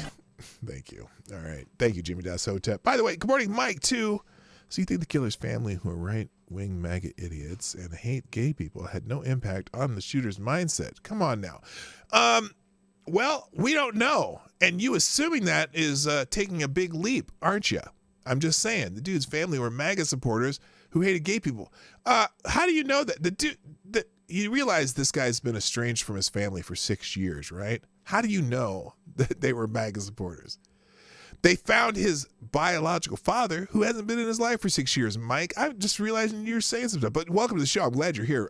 Honestly, I am. I like it when people come in here that don't agree with me, because I don't want this to be an echo chamber. So you're free to spout whatever you want, and I welcome you back next time, too. Every day, Monday through Friday, 10 o'clock Eastern. So, Mike, so you think killers who are right-wing MAGA idiots? Yeah, again, his parents are divorced, and he hasn't been in their lives for 6 years. He's been in a I guess the foster care system or something like that. That's false. The recent pics of him and his family from a few months ago. Yeah, he's had contact with them, but he does not live with them. The pictures are probably from the parents that who've taken him in, I'm guessing. Well, and maybe not, but he's not living with his parents, and they are not. His father lives in California, his mother lives in Texas. So I'm not sure which family you're talking about. In any case, are you blaming them or are you blaming him? Make up your mind. And that's what I'm telling you. And also the fact that the narrative change on this doesn't change. The things I'm talking about today doesn't change. The narrative changed on a dime when it all became about him being non-binary. So now they're arguing about whether he's non-binary. They're arguing about whether his father, who hasn't been in his life since he was 16, is part of the problem, which it may well be. I absolutely think a good father in your life can make a lot of change in how your life develops. But that's not what the story is about. Because before any of this non-binary stuff came up, it was all about Tucker Carlson, Matt Walsh, Libs of TikTok, all these people spouting all this anti-LGBTQ hate, which actually is just talking about not doing permanent damage to trans kids, which is an oxymoron. And actually, allowing children to make permanent life decisions that will cause them to take drugs and or surgeries that will affect their lives for the rest of their lives, making those decisions before they're even 18, before their brains are developed, versus this guy. Okay? So, his grandfather's a MAGA congressman in Colorado. I'm blaming right-wing terrorism. Well, you do whatever you want there. There is no such thing as right-wing terrorism. Well, I suppose if you count Timothy McVeigh, that was right-wing terrorism. He's an asshole. Fuck that guy. Okay? Anyway, let me continue here. And Mike, I absolutely welcome you here. I'm glad you're here. I like having people who don't agree with me here. So good on you. Anyway, so now this is another trans activist claim the Colorado shooter is taking advantage of self-ID laws by falsely identifying as non-binary. Remember when the gender-critical women warned us this loophole would be exploited by predatory men? Yeah, the TERFs are probably having a field day with this. And I'm not saying TERFs as a derogatory. I'm talking about self-identifying TERFs, because some do. Yesterday, the media said it was the right's fault that a deranged person committed an act of evil. It turns out the person identifies as non-binary, so now they're blaming the right for bullying. They will always find a way to blame the right. I just wonder who they blame for Darrell Brooks, because we didn't go through all this hand-wringing about Darrell Brooks. In fact, as soon as they figured out who Darrell Brooks was, that story left the media very quickly, and I think a total like 5 minutes in all the nets on his trial, which was a shit show and would have been a made for TV movie had they broadcast it. But boy, oh boy, they didn't want to broadcast Darrell Brooks' trial or the Virginia shooting recently or the Walmart shooting recently. It's amazing that, boy, you ain't hearing much about those, are you? Oh, right, that was a brother who did it, and one was a handgun, because it's not sexy if it's not an AR-15. I always laugh because people make those lists of all those mass shootings, which are AR-15s. You know why you know about those shootings that are all with AR-15s? Because they're rare. The most common mass shootings are done with handguns, because rifles account for less murders in the United States than hands and feet murders, as in someone kicked your ass and killed you by accident, or by purpose, whatever. That's a fact. It's an FBI crime statistic. Anyway, have you gone over the fact that there's no red wave? Well, you don't need a red wave. They won Congress. They won multiple school boards around the country. More people voted for Republicans by far this particular non-red wave than Democrats. It's not looking good, especially when there's 23 Democratic senators up for re-election in 24. We'll see how it happens. If the economy gets better, maybe it'll be better for Democrats. If it doesn't, oh boy, good luck. So we're cool though. All right, we're good. And by the way, please don't be abusive to Mike, and welcome Mike for being here. But you can disagree vigorously in the chat. I don't mind that. Anyway, here's Ben Shapiro on this whole story. As it turns out, according to Ben Collins, the right is to blame because this person was a disciple of the right with no evidence, by the way, none. I mean, the media tried to trot out not the relevant fact that this person was a psychologically disturbed human being with violent tendencies. They didn't care about that. They cared that his grandfather was a Republican politician in California or something. Ah, that's the Republican politician. Yeah, he didn't live in California. This kid lives in a different state. Has been estranged from his family since he was 16. He's 21 now, or 22. He's 7. For 7 or 8 years, he's been estranged from his family. As Republican congressman, California, whatever, grandfather, doesn't have a whole lot of influence on his life. Sorry. Which is an amazing way to journalism. I mean, that's just high-level journalisming. Well, we don't know anything about this person, but you know what his grandfather was. What? His grandfather was? Excuse me? My grandfather, one grandfather ran a clothing store, and one advised people on speech writing at, AT&T. What does that have to do with anything? But apparently that was the relevant fact. The relevant fact is that his granddad wore a MAGA hat one time, not that he was a psychologically disturbed individual arrested by the cops last year. And the other relevant fact, of course, is that this person had to be a member of the right without any evidence whatsoever. No evidence. And then the evidence comes in that the person actually is non-binary because this is what the person now claims. By the way, I don't have this on 1.5 times speed. I'm just saying. God, he talks fast. It's hilarious. And apparently has been claiming. And their response is, well, probably if they are non-binary, it's because of bullying. So it's still the right. So either this person was bullied by the right into shooting up a gay club, or the person was a disciple of the right so shot up a gay club. I'm sure the right was to blame for Daryl Brooks and the dude in Walmart the next day after the Colorado shooting. The brother in the Walmart. I'm sure it's the right's fault for that one too. No, it's funny. I don't think anyone's trying to figure out that dude's they're not trying to figure out his sexual orientation. They're not trying to figure out his gender. They're not trying to figure out whether he was GOP or whatever. They're not trying to figure out anything because he did it with a pistol, and pistols are just not sexy enough to make the news, even though pistols are by far the most common mass shooting instruments by far, even though we know every single one that was an AR-15, right? Those all make the news, but the ones that happen, because there's some places that claim there's 600 plus mass shootings this year. But other than these couple that were with AR-15s, all the rest were with handguns. But and it's funny, after the Walmart shooting, Joe Biden said, we need to, have a bill on banning AR-15s, based on this Walmart shooting. That was on the handgun. So what does that have to do with the Walmart shooting? But anyway, let's hear the rest of Ben here. Or maybe your narratives aren't so comfy cozy. Maybe they aren't so pat. And maybe you guys manufacture narratives because you want the outcome. You want the censorship. You want people you disagree with silenced.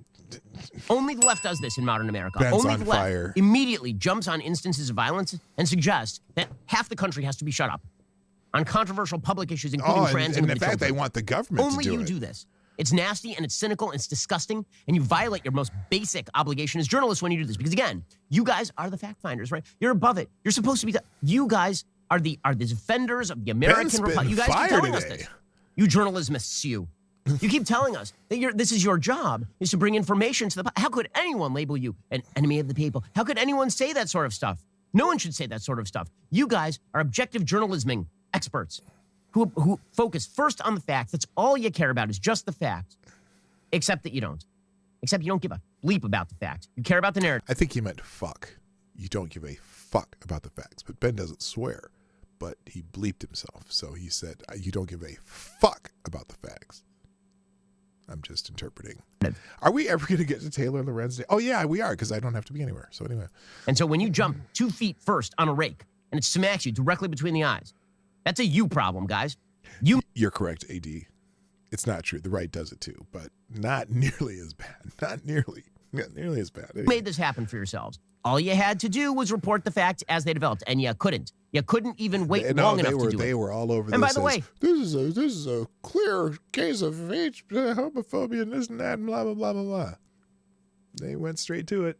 Didn't even give it a second. That's how 5-day rule was in effect for me. And I mean, I don't laugh at the tragedy, but I do laugh at the tragedy of the journalism after the tragedy, because it's just ridiculous. But anyway.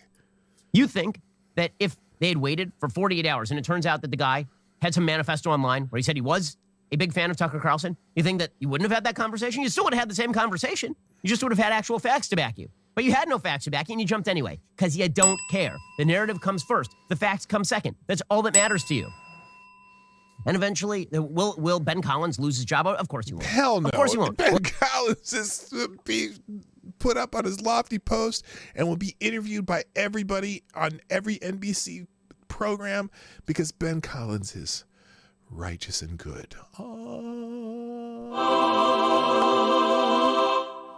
Will anyone in the media who jumped on this lose their job over this? Nope. Of course not. We'll all just forget about it. It'll all go away. And they'll talk about the Walmart shooting the next day. Oh, wait, we can't talk about the Walmart shooting because it doesn't meet the narrative nor the demographic requirements to be a national story, even when the guy goes to trial. So never mind. Anyway, that's enough of Ben. I don't need to watch the rest of this. Let's see here. And then Matt Walsh was on Tucker Carlson. Matt Walsh, Tucker Carlson, call out left-wing media for questioning the Colorado Springs shooter non-binary identity. You're not allowed to do. Okay, let's. I'm not a big. I like Tucker in a way, but I don't necessarily always want to listen. Matt Walsh has been following these stories. He has been repeatedly attacked by name by NBC News for his dangerous anti-trans, murder-inspiring bigotry. We wanted to see how he's holding up in the face of that. Matt Walsh, great to see you tonight. You were called out repeatedly by name, not just some guy. Matt Walsh. Matt Walsh is responsible for this mass murder. Now that we learned, I don't know if we've ever have we even figured out if what's they's name? Aldrich? Yeah. We've even figured out if Aldrich. Have we looked at his viewing habits? Have we checked his internet history? Have we done any of that yet? Because I'm just curious. They loved calling out Matt Walsh and Tucker Carlson. But anyway, what we learned is he following Libs TikTok on Twitter? I'm wondering. They haven't yet. Now remember, when we were 3 days into this, and I said, you know what? Nope, that ain't it, because we haven't heard about it yet. Because if he had, we would have heard about it immediately. But nope, we didn't hear it. Why is this show his beard so uneven? Oh, that's a good question. Is that just is that a shadow or what the hell? Anyway, who cares? Last night, how do you assess this? Well, I mean, we're all owed apologies, but I'm not gonna. I've seen these people enough to know that I'm not gonna. It's just the angle of his head, because notice when he turned this way. Watch, now it looks more even. Now it's uneven the other way. So it's just it. You know what? He has a luscious. It's a luscious beard that gently flows as his head moves side to side. That's why his beard looks so uneven. It looks uneven both ways. Okay, and so his beard goes both ways, even though Matt Walsh doesn't. Oh, what the hell I do? Oh, the wrong button. There we go. All owed apologies, but I'm not gonna. I've seen these people enough to know that I'm not gonna sit around holding my breath waiting for the apology. Wait, how can they hold your breath, Matt? I'm not understanding that. Would they be gagging you? Would they be stuffing a pillow over your head? How would they hold your breath? Oh, you're not gonna hold your breath. I know what you meant, but it was a joke. Anyway, I think it's just a really kind of amazing to watch, especially that clip you played of CNN, where they this is CNN. Immediately just deny this person's self-identity. And I think that the point that we want to get across that was the most amazing thing. Allison Camerata just immediately just rolling her eyes and calling me him no matter what. I'm sorry. The lawyer said he is a they, them. And Allison, as a member of the media, I don't appreciate you misgendering that young man.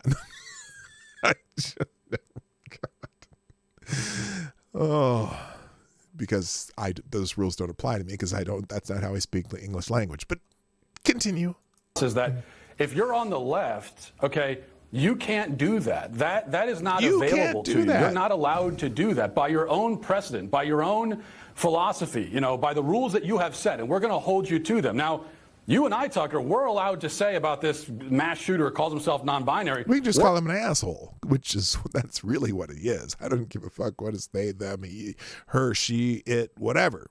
Asshole, that's his pronouns for me. Asshole. That asshole. That's his pronouns. We're allowed to say, that's nonsense. I don't care. Non-binary isn't even a thing. You can't even be that. But on the left, they've made it clear that the only evidence that needs to be provided in order to prove that someone is non-binary is that they say it. And what they've also told us repeatedly is that the idea that somebody would adopt one of these identities, in a self-serving way, like, for example, a convicted male felon who's in prison who all of a sudden discovers his inner female identity. Would never happen. To speculate that maybe he's doing that so he could have access to female inmates in women's prisons. No one would ever do that. You can't speculate that. That's an awful thing to even suggest. So that's them saying that, which means that they're stuck with this. I mean, as far as they're concerned, this person is non-binary. Now, what is he actually? I don't know. I think it's pretty clear he's just a crazy guy. Okay, first of all, hello, Richo. How you doing, brother? Have you been here a while? Why didn't I notice your name there? Good to see you, man.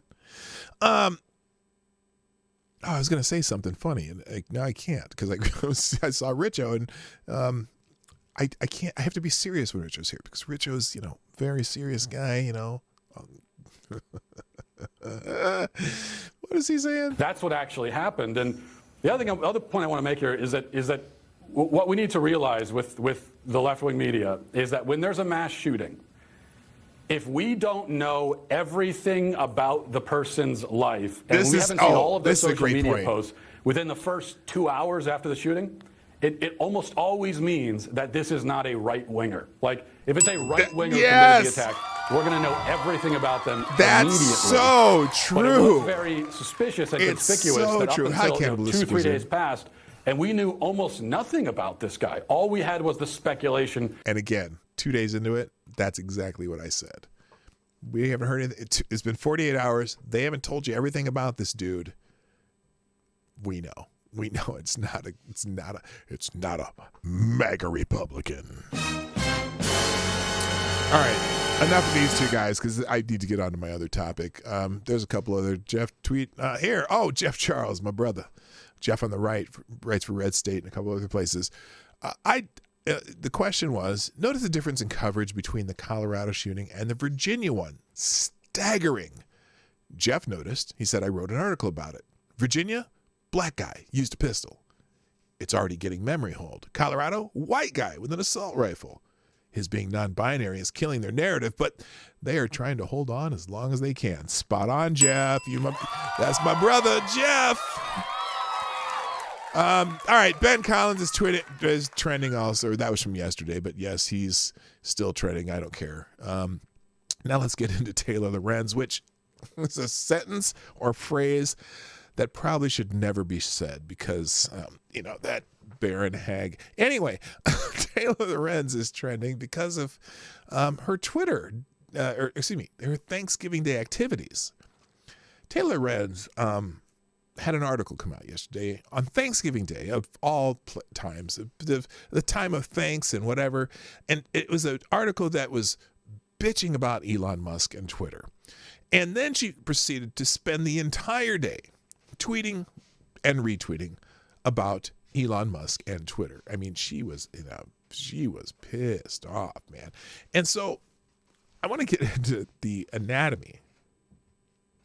Oh, God. Okay, I was going to say the anatomy of a Taylor Lorenz hit piece. And I stopped at anatomy thinking, ew, I don't want to get into Taylor Lorenz's anatomy. Anyway, she's trending because everyone's starting to realize this girl's nuts. This 37-year-old woman. Oh, wait a minute. I got to talk to Lady Boomer for a second. I need to pause for a moment. I think she's coming to say something to me, or maybe not. Is she? I don't know. I see her. Hang on. Let me say hi to Lady Boomer. I'm gonna mute for a second.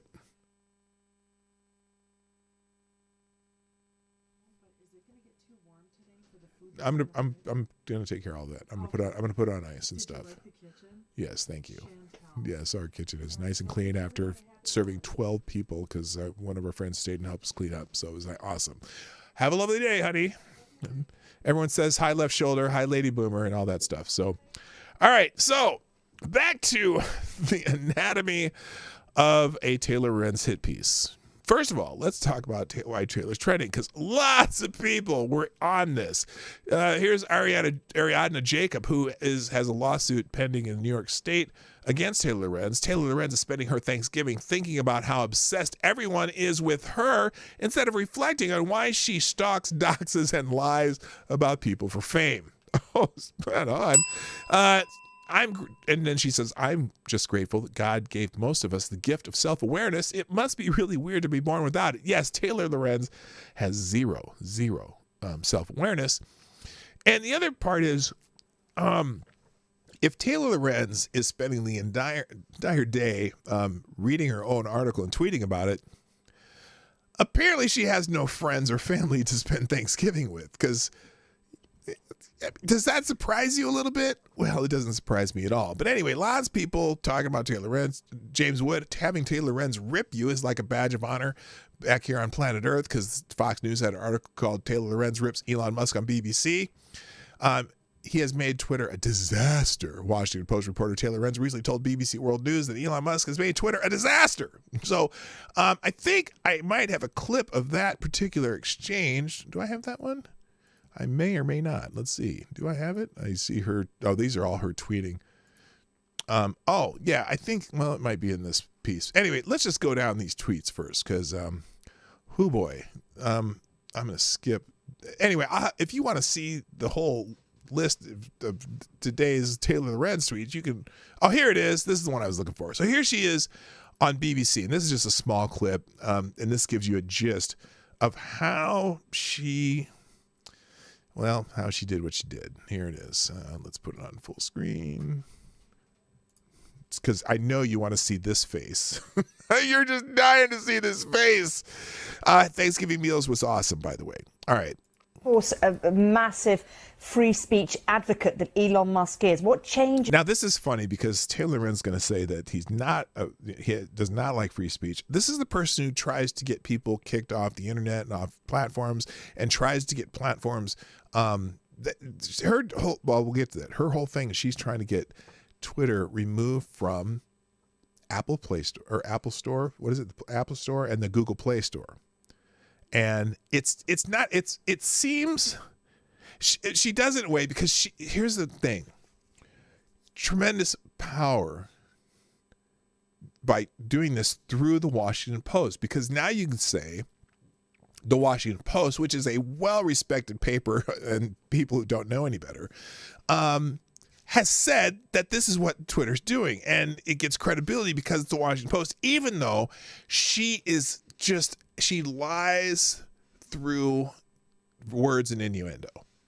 Okay. And also her sources, because her sources, we'll get into that. Let me come back to that. Let's listen to her on the BBC. Has he made so far to the way that Twitter works in terms of free speech? She's a psycho. I'm just sorry. Well, there's absolutely nothing about Elon Musk that's a free speech advocate. I mean, he's just notoriously been super anti-free speech over the years. Has he? Now, they're giving this woman who writes for the Washington Post, they're giving her credibility. She's the go-to expert that BBC is asking about Elon Musk and free speech, and this is her opinion. Cracking down on anybody that speaks out against him. He's intimidated journalists. He's intimidated whistleblowers. Wait a minute. What did she say about the journalists? He's what? Intimidated journalists. Intimidated journalists, intimidated whistleblowers. Now, there's a difference here. Whistleblowers, whatever. He shouldn't do that, okay? but intimidate a journalist? I'm sorry. Are you so afraid that he's going to intimidate you? Good Lord. He's intimidated whistleblowers. And now you see him on Twitter once again, just cracking down super hard on any sort of open expression and free speech. Just today, he's... Really? Has he? This is weird. Said that any posts that were deemed negative, without even explaining what that means, would be throttled and they would be... Oh, whoa, wait a minute. So you mean that the Twitter rules that have kind of always been there in place that's been used against conservatives for ever since I've been on Twitter, and that's over 10 years, those rules that they already been doing that he says they're going to kind of continue with those same rules somehow, that they're gonna kind of push them back, and they're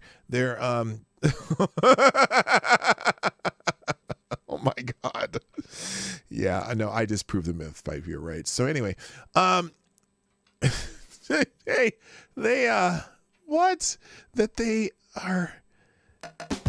So they're gonna have to follow rules now? I hate they have to follow rules. That's what, because now they're going to have to follow the same rule.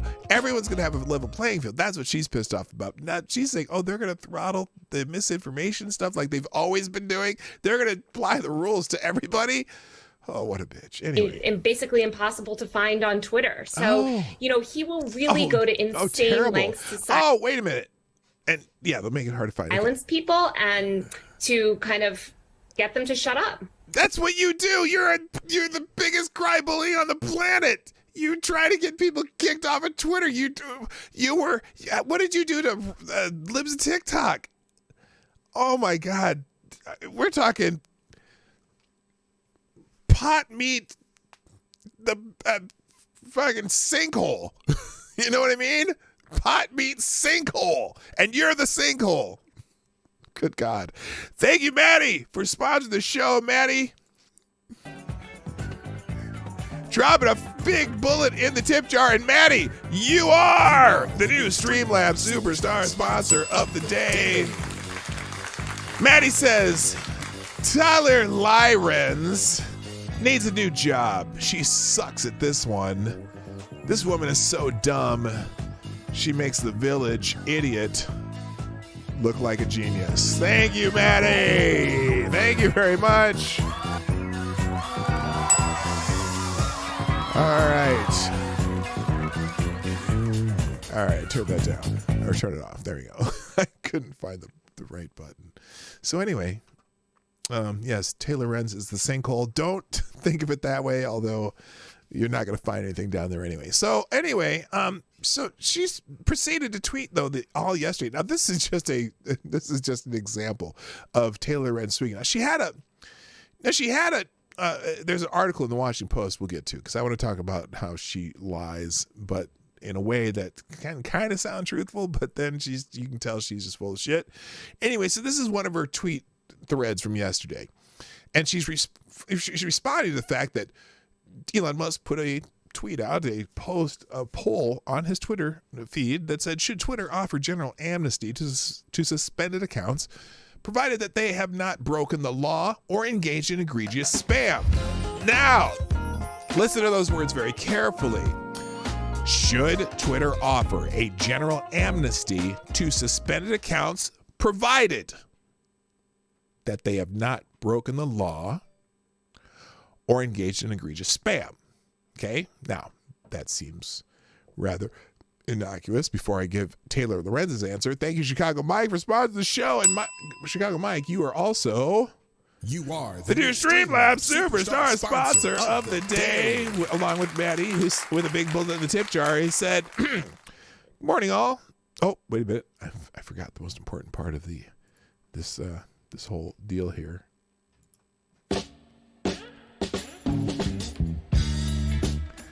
Chicago Mike says, "Morning, all. Taylor. My name is Taylor, and I'm a professional victim. Everyone."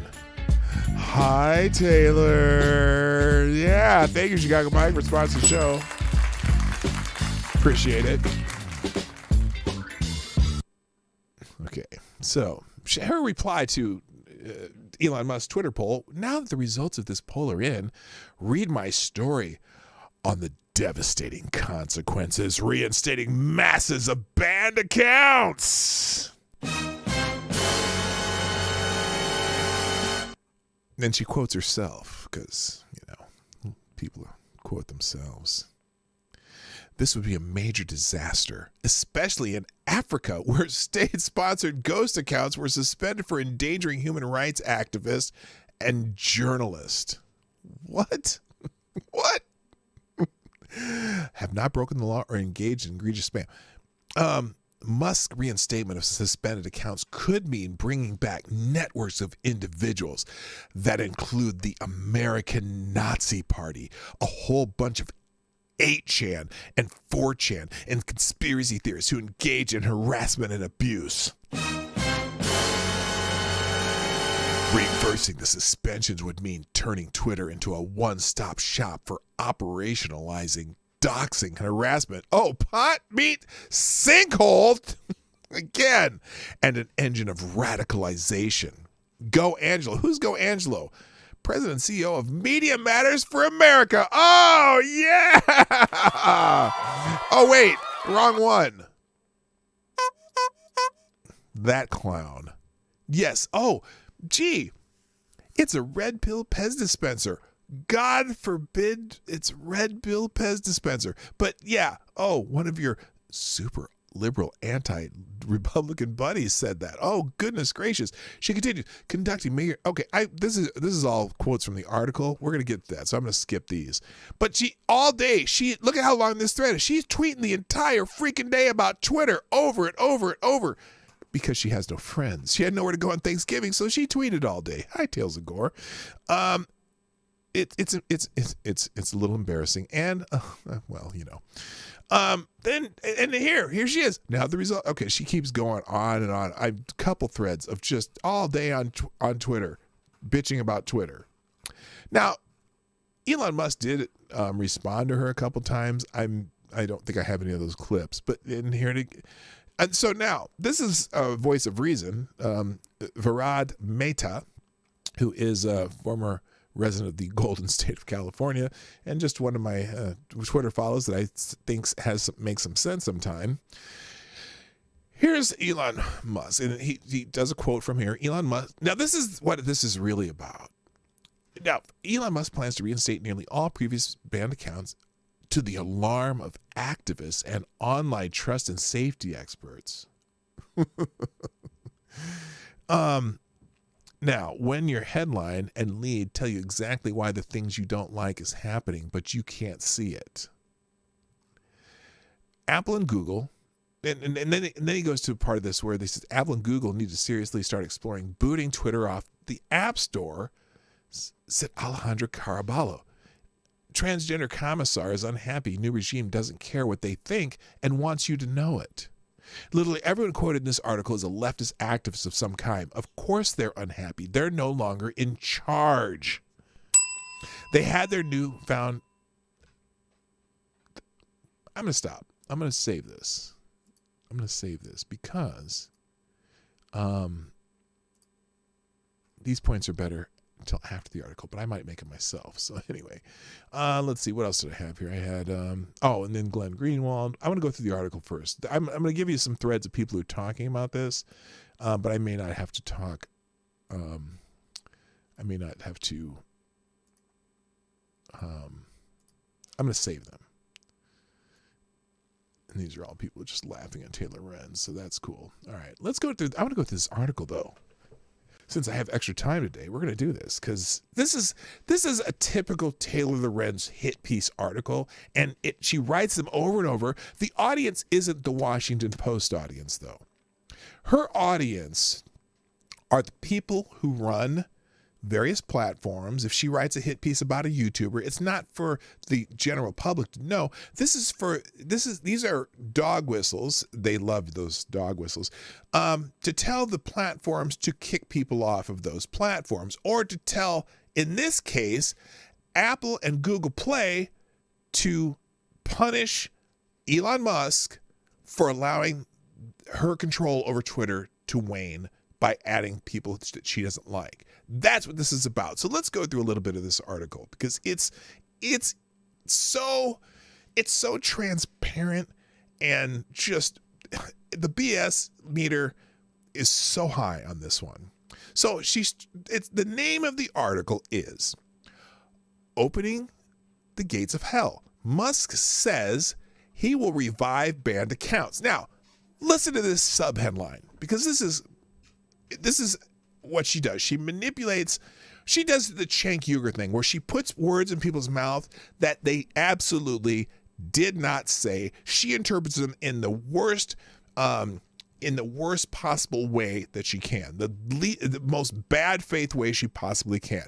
Here's the subheadline. The Twitter chief says he will reinstate accounts suspended for threats, harassment, and misinformation beginning next week. No, he did not say that. This is her interpretation of what he says, but the way she writes this makes it sound like he said that. He said he's going to give amnesty to accounts as long as they did not break the law, as long as they aren't spam accounts, okay? But her interpretation is that he says he will reinstate accounts suspended for threats, harassment, and misinformation. It's the worst, most bad faith possible light. And then the first line of the article. Elon Musk plans to reinstate nearly all previously banned Twitter accounts. No, not nearly all, because a huge amount of those accounts that were previously banned were banned for spam, which is a huge number.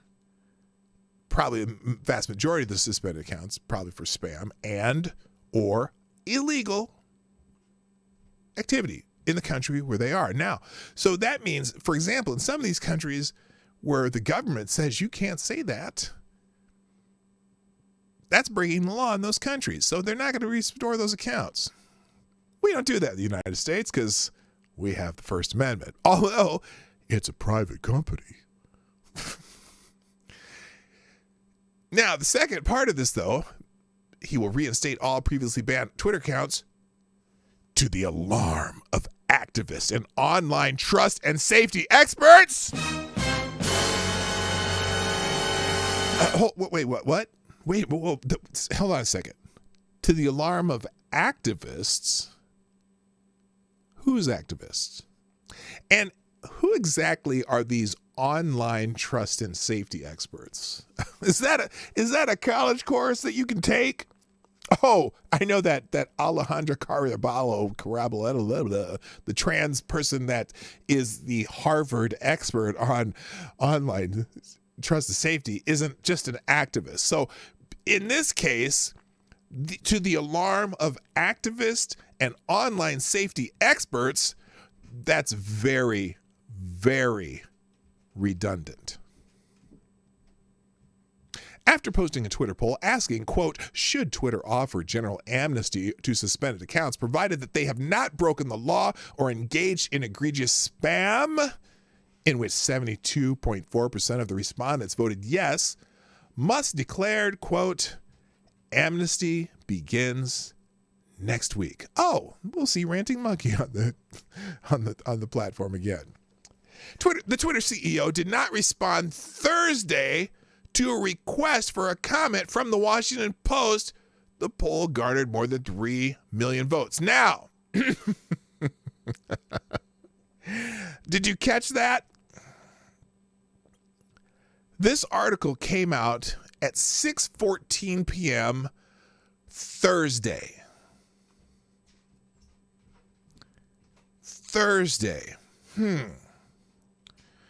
What was happening on Thursday? Oh, wait. Thursday. That's Thanksgiving.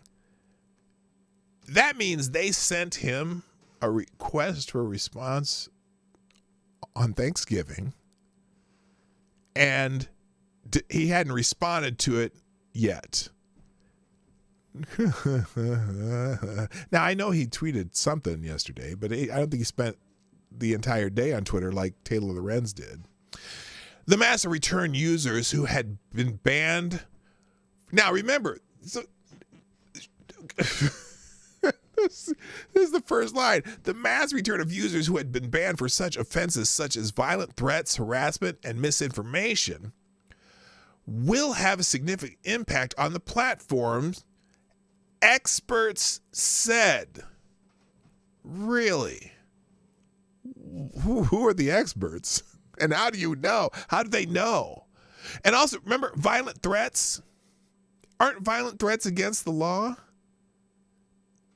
Now, actual violent threats, not the ones that Taylor Lorenz, someone disagrees with her and she calls it a violent threat. Violent threat, that's against the law. He said no, not if they broke the law, they're not getting back on. And many, oh, again, here's another weasel word, and many question how such a resurrection would be handled given that it's unclear what Musk means by, quote, egregious spam, and the difficulty of separating out users who have broken the law, which vary widely by jurisdiction and country. Many question. You mean many of her friends question it. Hello, Jen T. Happy belated Thanksgiving to you too. Many of her little rancid circle of circle jerkers? I said that out loud, and I think Lady Boomer's down here. Did you hear that, honey? Laura? Okay. She didn't hear it. Anyway. Now, this is the line that this is who this is written for. This is who this is written for. This is who this is written for. Quote, Apple and Google need to seriously start exploring booting Twitter off the App Store, said Alejandra Caraballo, or whatever. Clinical instructor at Harvard's Laws, name dropping, that's, what is it, the fallacy of authority, authoritarian fallacy, whatever. Alejandra Caraballo, the trans activist at Harvard Law's Cyber Law Clinic. Quote, what Musk is doing is essentially dangerous for various marginalized communities. No mention of the fact that Alejandra Caraballo claims to be part of a marginalized community. It's like opening the gates of hell in terms of the havoc it will cause. Are you sure? Oh, you're one of the experts because you have clinical instructor at Harvard Law's Cyber Clinic Law. Oh, that's the whatever. People who engaged in direct targeted harassment can come back and engaged in doxing, targeted harassment, vicious bullying, calls for violence, celebration of violence. I can't even begin to state how dangerous this is.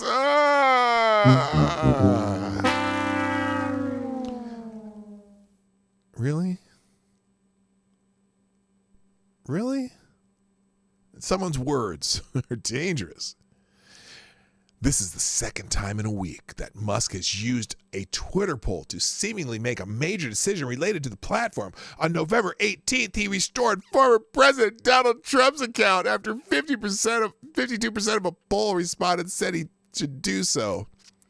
Vox Populi, Vox Dei. Musk tweeted Latin for the voice of the people is the voice of God. On that day, he also unilaterally reinstated at least 11 high-profile far-right Twitter accounts, including Jordan Peterson. Jordan Peterson's far-right? God, you are in a bubble, woman. A professor who was... Now, look, and here's what she always does, okay? Again, this is so disingenuous. She says Jordan Peterson's name and tries to pull out the worst thing that he's ever been accused of and using that as a way to signal to Google and Apple that these people should be banned. This Twitter should be taken off their platforms. Jordan Peterson, a professor who was banned from Twitter for misgendering a trans person. No, he was. Oh, that's right. That's why he made a joke about somebody. Yeah, he did it. Just gender transfer. Oh my God, he misgendered a trans person.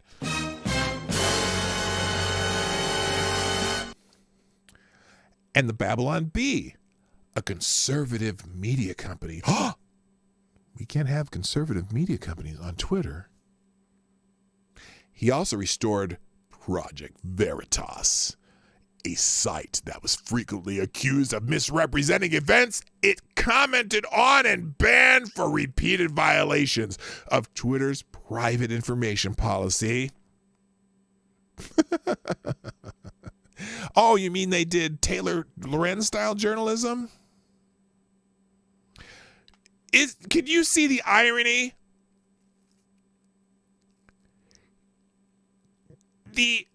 Her doxing of Chaya, whatever, Ryak, or whatever that lives a TikTok lady is.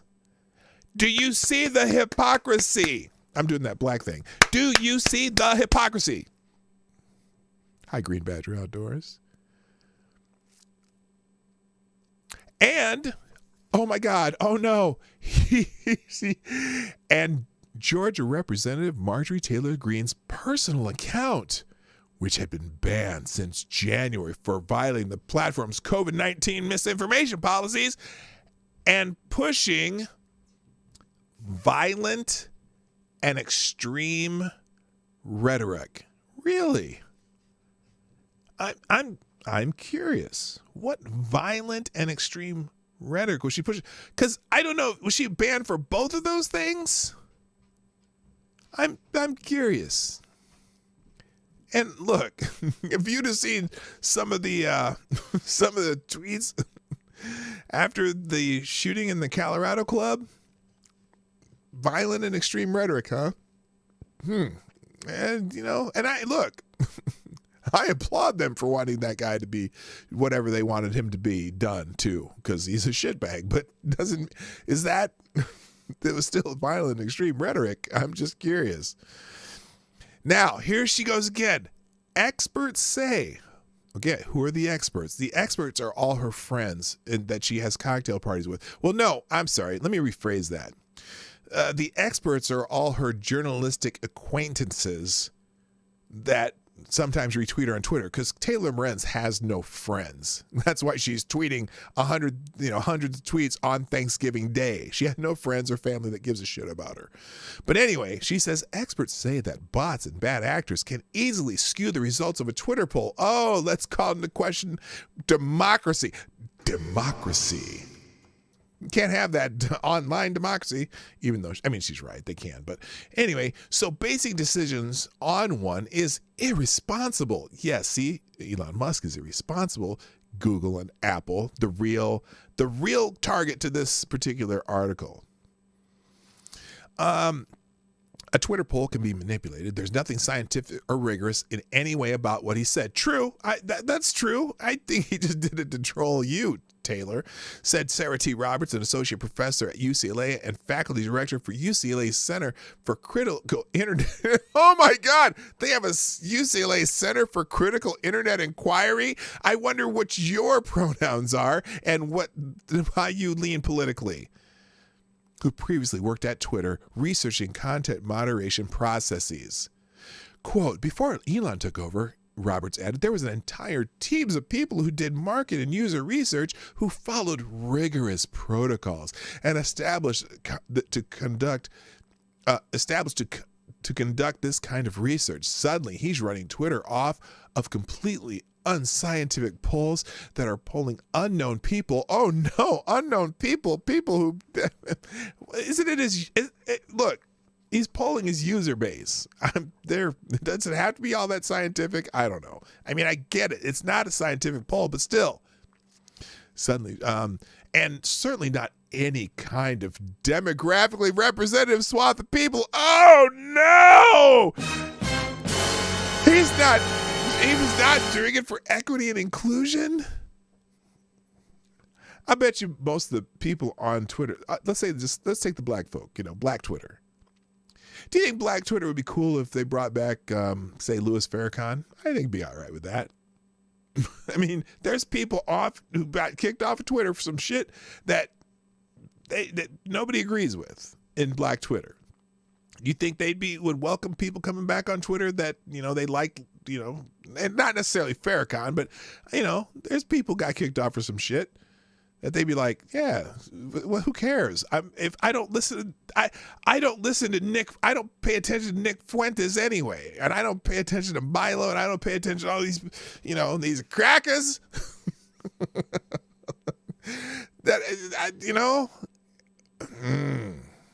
Many predict the restoration of banned accounts will help bring on the free-for-all hellscape that Musk had promised advertisers would not come to pass shortly after he took possession of the platform. Quote, and again, he goes, now they're going over to Africa.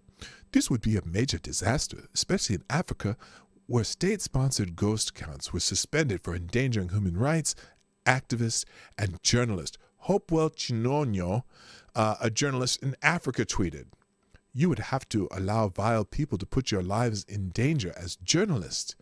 You will have blood on your hands, Elon Musk." I bet you Hopewell Chino, I'm guessing that Hopewell Chino is just a leftist with one of those really cool African accents like my sister's. I love my sister's accent. She has the greatest speaking voice on the planet. I'm just saying. Anyway, whether Musk can do what the Twitter poll seeks is a matter of debate. Really? He has laid off leaders of the trust and safety team. Yeah, the ones who basically were kicking right-wing people off. Yeah, that jackhole, whatever his name is, and Vijay, whatever her name is. Fuentes is a gay furry. He's worse than a gay furry, but I don't give a shit if he's on Twitter. I didn't follow him. I didn't have to listen to him. And if I happen to pop up in my timeline, I would scroll on. You know what I mean? No, scroll on, honey.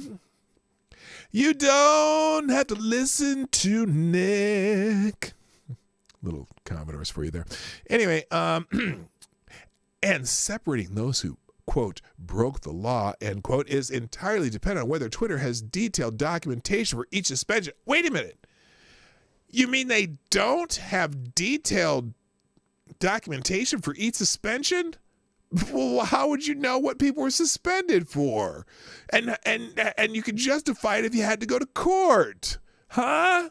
Oh, wait. They have the Democrats in their back pocket, and so they don't care.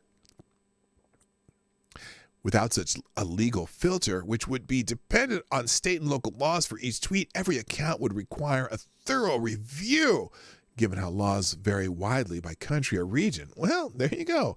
Madeline Burkholder, she's a senior technical solutions engineer who has worked on consumer products managing spam, said Musk's ask is nonsensical. Egregious spamming is not a technical term, she said, and most record keeping at major tech companies doesn't include questions of local governmental legal codes. The norm is to simply note whether an account has violated the company's terms of service, which are rules set by the platform, not a government entity. Well, maybe that's the problem then. Maybe he should get a couple people there and write up some code saying, let's figure this out. If governments have something they got to look for, then maybe we should do that too. And she continues. Thank you, Black Hebrew Israelite. Dropping another small bullet in the tip jar. Black Hebrew Israelite says, remember, it's a private company. Oh no, they're not doing the deep state what the deep state wants. Fuck these commie tyrants. That's right. Black Hebrew Israelite, I concur. That's right. I concur. Okay, thank you very much. Oh, this show's going long. Holy shit. I've been on here a long time. Anyway, I'll keep going. I'm going to finish this. Anyway, it gets really hairy to pull these threads apart, blah, blah, blah, said Burkholder. And figure out what the exact behavior was that led to their suspension. Well, they should have records. If you get suspended on Twitter, you should be able to tell the person specifically why they got suspended. That's what the trust and safety team said they were doing. They must have had, if they didn't have a good reason to suspend you, then I'll tell you, it's then let them back on. If you can't figure it out from why they were suspended, let them back on. Capiche? And then she continued, Angelo Carusone, chairman and president of Media Matters. Fuck Media Matters. They're a partisan, all happy for Democrats, hate Republican group. Here's how she describes Media Matters.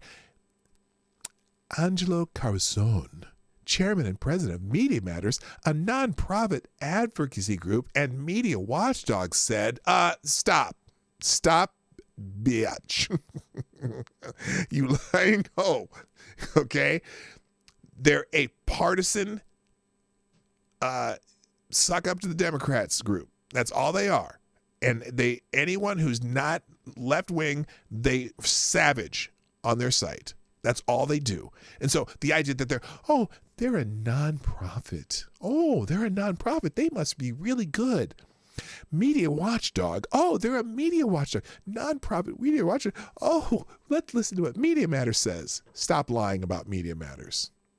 They said that Musk's decision could mean bringing back networks of individuals that include the American Nazi Party. And a whole bunch of 8chan and 4chan conspiracy theorists who engage in harassment and abuse. Like Taylor Lorenz does. 8chan and 4chan are two message. Now, then again, 8chan and 4chan are two message boards known for their racist and anti-Semitic posts.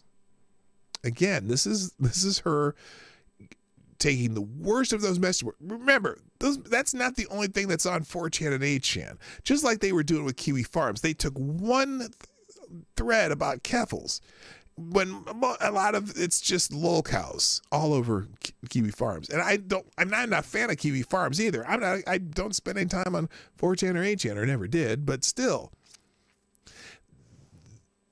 Again, she's writing a narrative for who? Apple and Google. Reversing suspension would mean, quote, turning Twitter into a one-stop shop for operationalizing doxing and harassment. You mean like what Taylor Lorenz does? And an engine of radicalization. Again, this comes from Media Matters.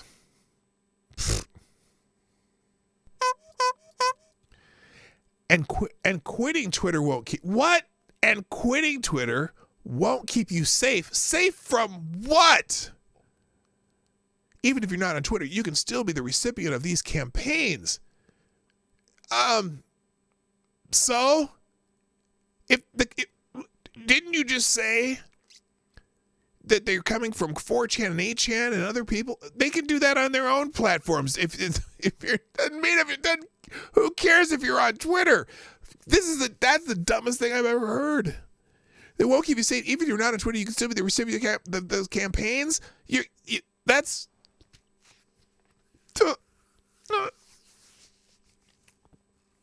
Oh God, I'm almost done. Conducting this is a new person. Conducting major moderation and enforcement decisions on a whim is troubling CEO behavior. Again, who's this written for? It's written for Google and Apple, not for the general public. This is the dog whistle to Google and Apple to try to write an excuse for them to dump Twitter. It's going to be interesting because this is billionaire on billionaire violence if that happens. I'm just saying. Musk, under the auspices of democracy, is legitimizing decisions that will have deeply dangerous consequences in the real world. Benavides, that's Nora Benavides, senior counsel and director of the Digital Justice and Civil Rights at Free Press. Free Press. Who's that? Who is Free Press? Let's see. Is there a description here? Free Press was created to give people a voice in crucial decisions that shape our media. We believe that positive social change, racial justice, meaningful engagement in public life require... Okay, I'm sorry. I'm going to skip everything in these sentences except for the buzzwords. Positive social change, racial justice, equitable access, diverse and independent ownership of media, Legion's Camel, what's actually happening. Okay, so you can just go by the buzzwords. Oh, she linked to an archive. By the way, so did she what she linked to here? Archive Today instead of to their site, probably because she didn't want them to get, spammed or whatever, but also because this is the site. I think this is Internet Archive. This is of that whole family of Internet Archive that you cannot find Taylor Lorenz in because this was founded by her father. So it's almost impossible to find archive stuff in Taylor Lorenz. You have to screenshot everything she does to be able to archive what she does, because if she deletes something, it will not show up on the Internet Archives. Isn't that special? She grew up very, very wealthy and pampered. Okay. Oh God. Okay, so they're still talking about the journalist and African. And here's the biggie. Okay, this is the biggie that they wrote for Google and Apple, because this is the most important demographic group on the planet right now, and this is the one that's going to get them in trouble. Which is, I don't know why, because they've always been a little bit lax on some of the, not lax, they've been even-handed on some of this stuff. But here we go. You have journalists, activists in authoritarian regimes in Africa and the Middle East. You don't give a fuck about Africa, the Middle East, or Asia unless you can use it to your advantage, who are now even at the mercy of even more vicious trolls with no ability to fight back. Really? How about... It's literally life and death for people. Oh my God, they're laying it on thick in this article. This is Caraballo. That's the trans activist, super activist at Harvard University. The lifting of suspensions was especially troubling for LGBTQ activists, the most important demographic on the planet. Okay, the highest, almost the highest stack, just above Muslims, because they're all bitching about the rainbow flags at the World Cup. Coming just days after a mass killing at Club Q in Colorado Springs killed 5 and wounded 18. You're even standing on dead bodies in this article. Several of the restored counts have previously been suspended for hateful rhetoric towards the gay and trans community, and Musk has been criticized for replying to Tim Pool, a right-wing YouTube star who falsely claimed the club had hosted a grooming event, and other anti-LGBTQ accounts. Are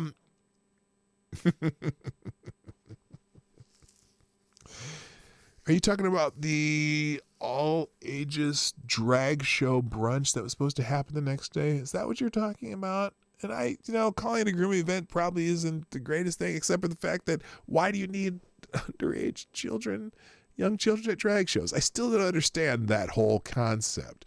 Why do you want, and a lot of, now granted, some of them are just the, pretending to be Madonna and lip syncing, but a lot of them are simulated stripper dances that are drag queens doing stripper dances for kids to put dollars in their G-strings and pasties and shit. I don't understand what that has to do with why that's an activity for children to go to. I don't get it. Someone has never been able to explain that to me. What's the point of taking kids to drag shows where they're simulating what any other stripper would do? Maybe not taking off as much clothes, but, doing the whole dancing for dollars bullshit. Can anyone explain that to me? I don't get it. Anyway, okay, so he continues, it's a slap in the face to LGBTQ people, Caraballo said. In the days after he took over Twitter, Musk initially promised not to change the site's moderation policies and restore accounts until after he had appointed a moderation council.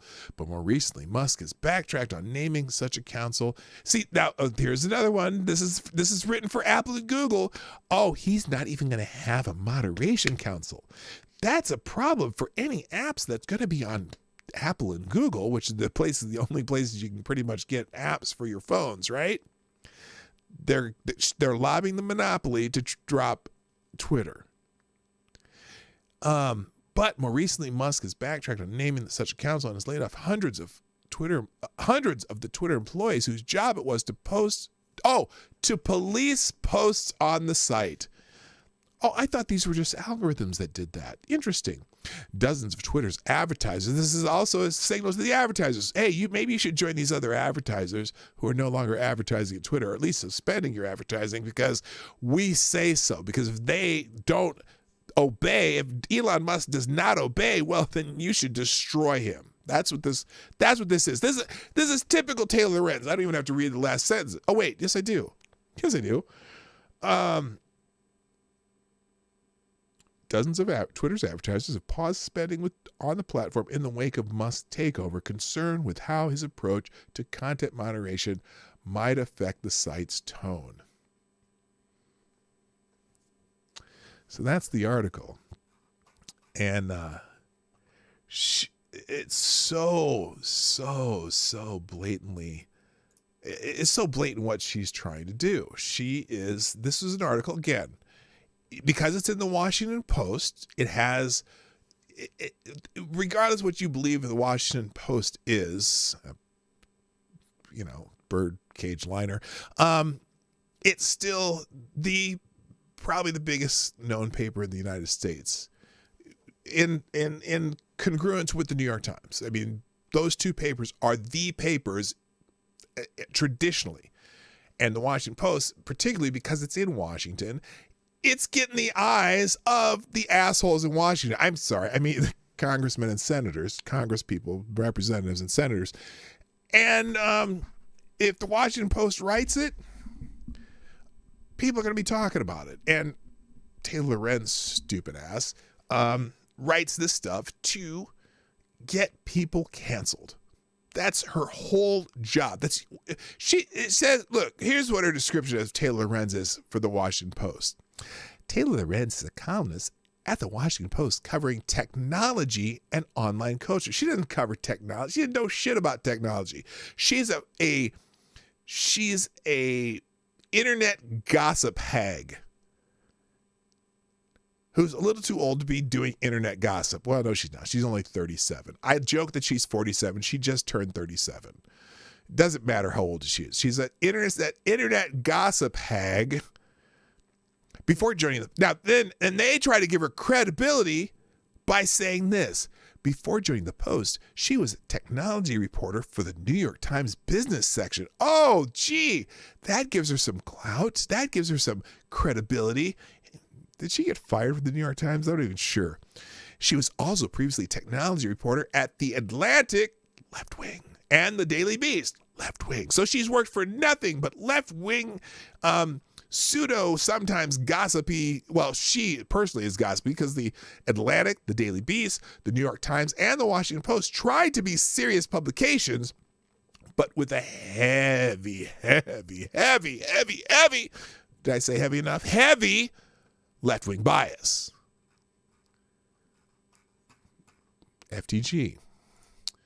All right. So anyway, and then now this is interesting because what often happens after or near the same time that Taylor Lorenz writes a hit piece on Elon Musk's Twitter and that's written for Google and what's the other one? Google and Apple, right?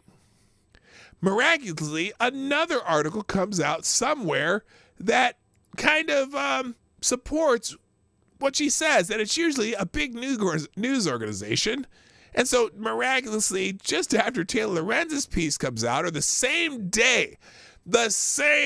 freaking day. Now, this is not coordinated at all, but the AP puts out an article very similar to what Taylor Lorenz is saying. Oh my gosh, they're having a circle jerk.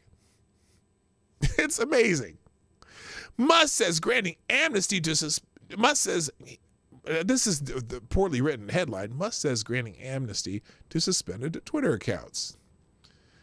That's a terrible sentence.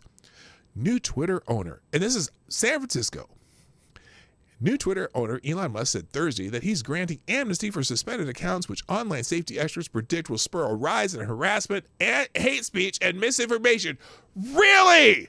That's straight out of Taylor Lorenz's article. Who wrote this? There's no byline.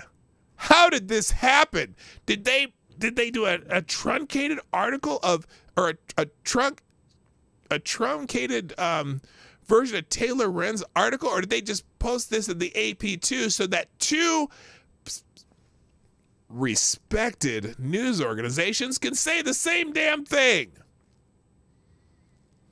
But it has a little bit. I would not be shocked at all if this is just a rewrite by Taylor Lorenz herself and she loaded it up to the AP too.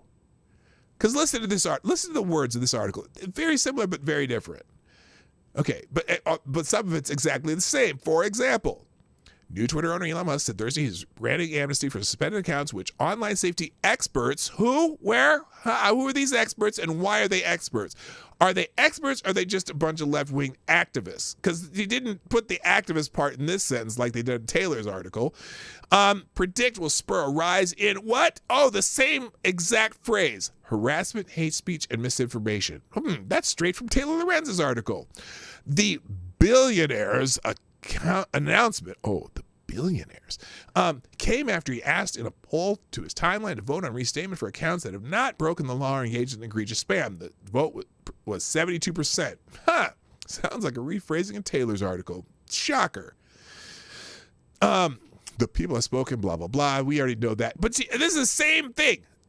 Quoting, because they quote the same quote as Taylor Lorenz's article. Wow, these are so similar. Wow.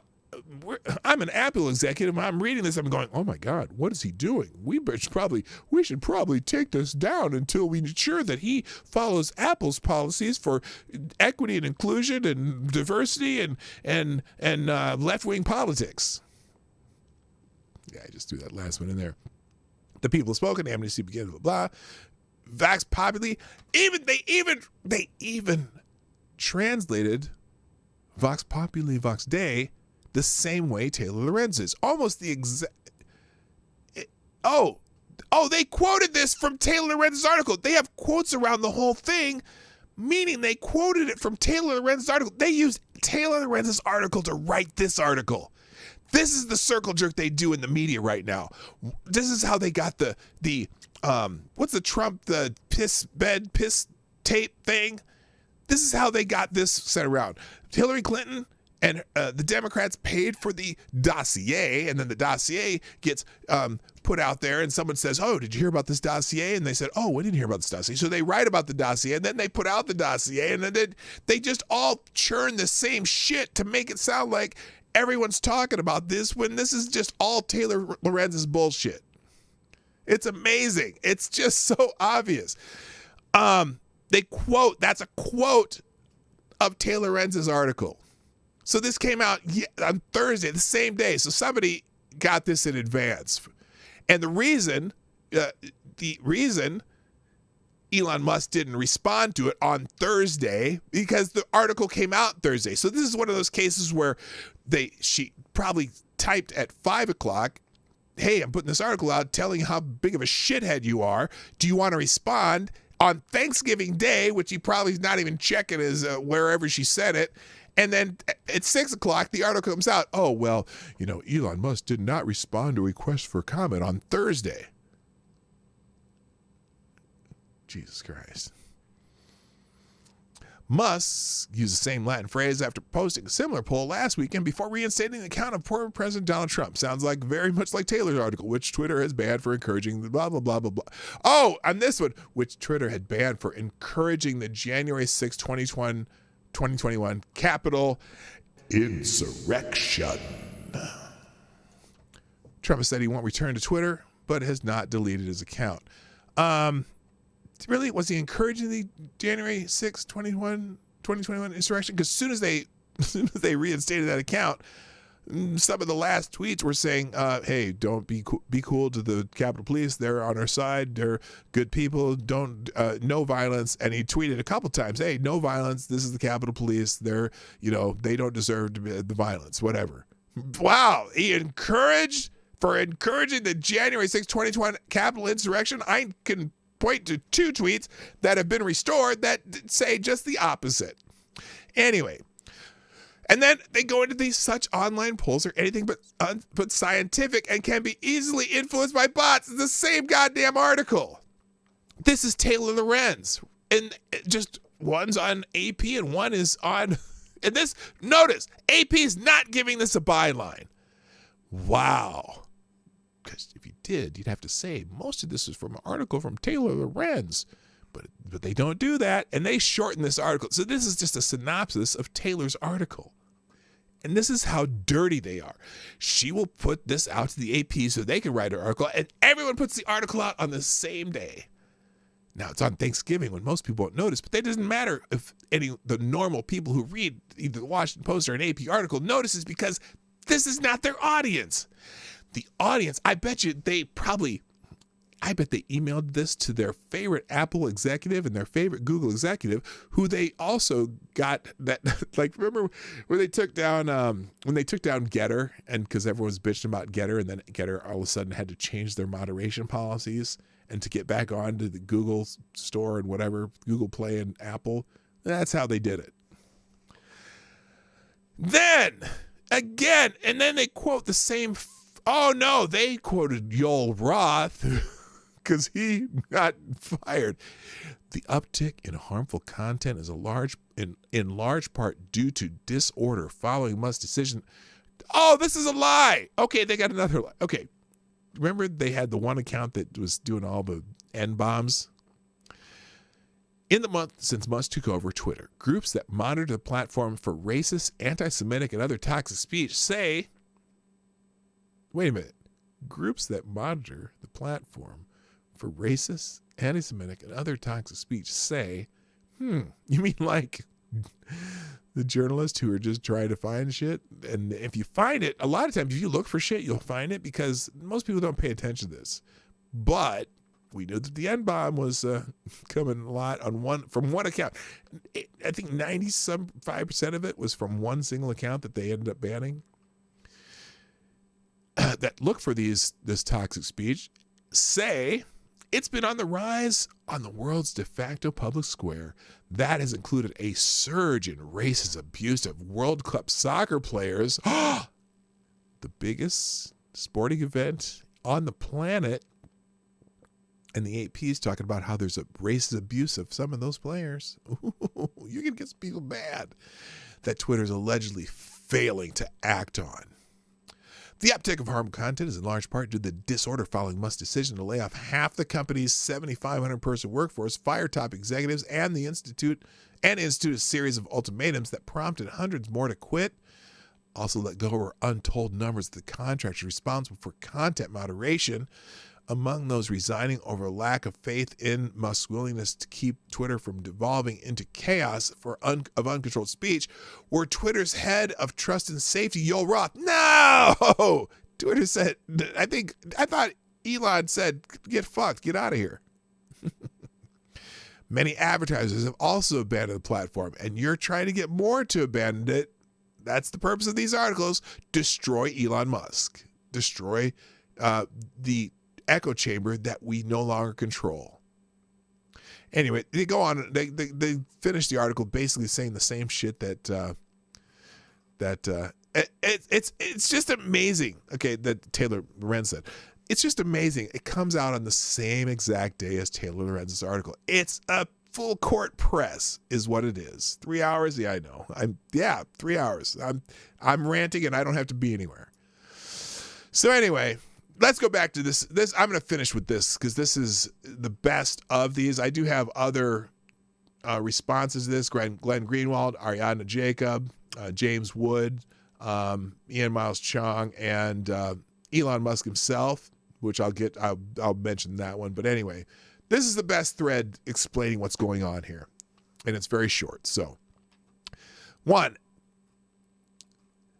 Elon Musk plan, when your headline and lead tell you exactly why the thing you don't like is happening, but you can't see it. He quotes, the Apple Google needed to seriously start exploring booting Twitter. Transgender commissar, that's Alejandro Caraballo, is unhappy new regime doesn't care what that person thinks and wants you to know it. See, because they're mad. You mad? Hoes mad.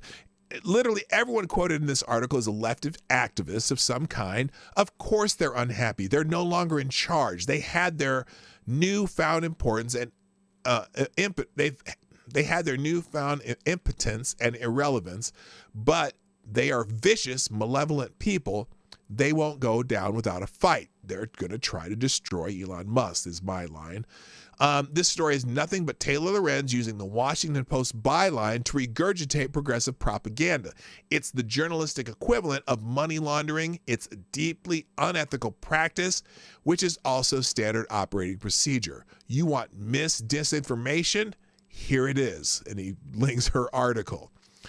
NBC News, and then NBC News' entire misinformation unit is built around that. And there's a method of operation. Taylor Lorenz's job at the Washington Post is to do the same thing. Find a bunch of progressive activists, don't identify them as such, then cover them in the respectability of her outlet and thus make them seem neutral. They are not neutral. They've gotten away with it for a long time, but Musk has no respect for their pieties and norms. He won't think of the children. He's a threat to their hegemony over the information apparat. They can't stand it, and they've reacted accordingly, to which I say, bravo, Elon Musk. More power to you. And fuck them hoes. Anyway, he didn't say that part. That was just me. And then finally, Elon Musk is funny here. So the AP had tweeted out their article. New owner Elon Musk said he's granting amnesty for suspended accounts, which online safety experts predict will spur a rise in harassment, hate speech, and information. Elon Musk's reply: the AP is such an expert on misinformation. Twitter couldn't hope to compete. And then he says, but you've piqued my curiosity. Who are these online experts you speak of? Oh, well, they're going to make them sound like they're neutral. Anyway, a lot of people replying to that. All these are going to be in the whatchamacallit, the thing that I put in the description. But, ladies and gentlemen, I got to go. I might do something else this afternoon because I have the time, but I might be just doing some editing instead. We'll see. Thank you guys for all putting up with this. Holy shit, I've been running my mouth for a long time. 32 people in the room right now, 25 likes. Hit the like button before you do anything else. I know none of you sit through my outro. Well, some of you sit through the outro. I don't know. I'm going to put all these things that I had here if you want to use them for later reference, or just want to print them out, print a bunch of this shit out on your burner and then shove it into a fire somewhere. I can see that too. Anyway, thanks for joining me today on the Morning Night Live. I'm normally here Monday through Friday, 10 o'clock Eastern-ish and 9 o'clock Central-ish, depending on how soon I get out of that old UPS hellhole. Actually, I like my job at UPS. It works for what my family needs. But anyway, I got to go. So make sure you put like button, share the stream after the show or before the next show.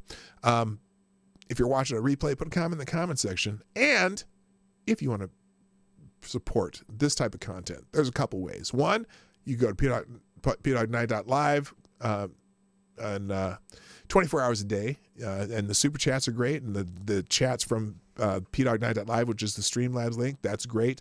Also, there's a couple of options in the description below, Venmo, Cash App. Or you can join me on Locals. You can join my Locals site. But even if you don't join Locals, like money regular subscriber, I suggest you do follow me on Locals. That link will be in the chat or in the description too, because that's where the notifications come from. YouTube's notifications are sketchy. Locals notifications are, they work. So, thanks. I got to go. My name is P. Dawg Knight, and I'm out of here. Bye-bye.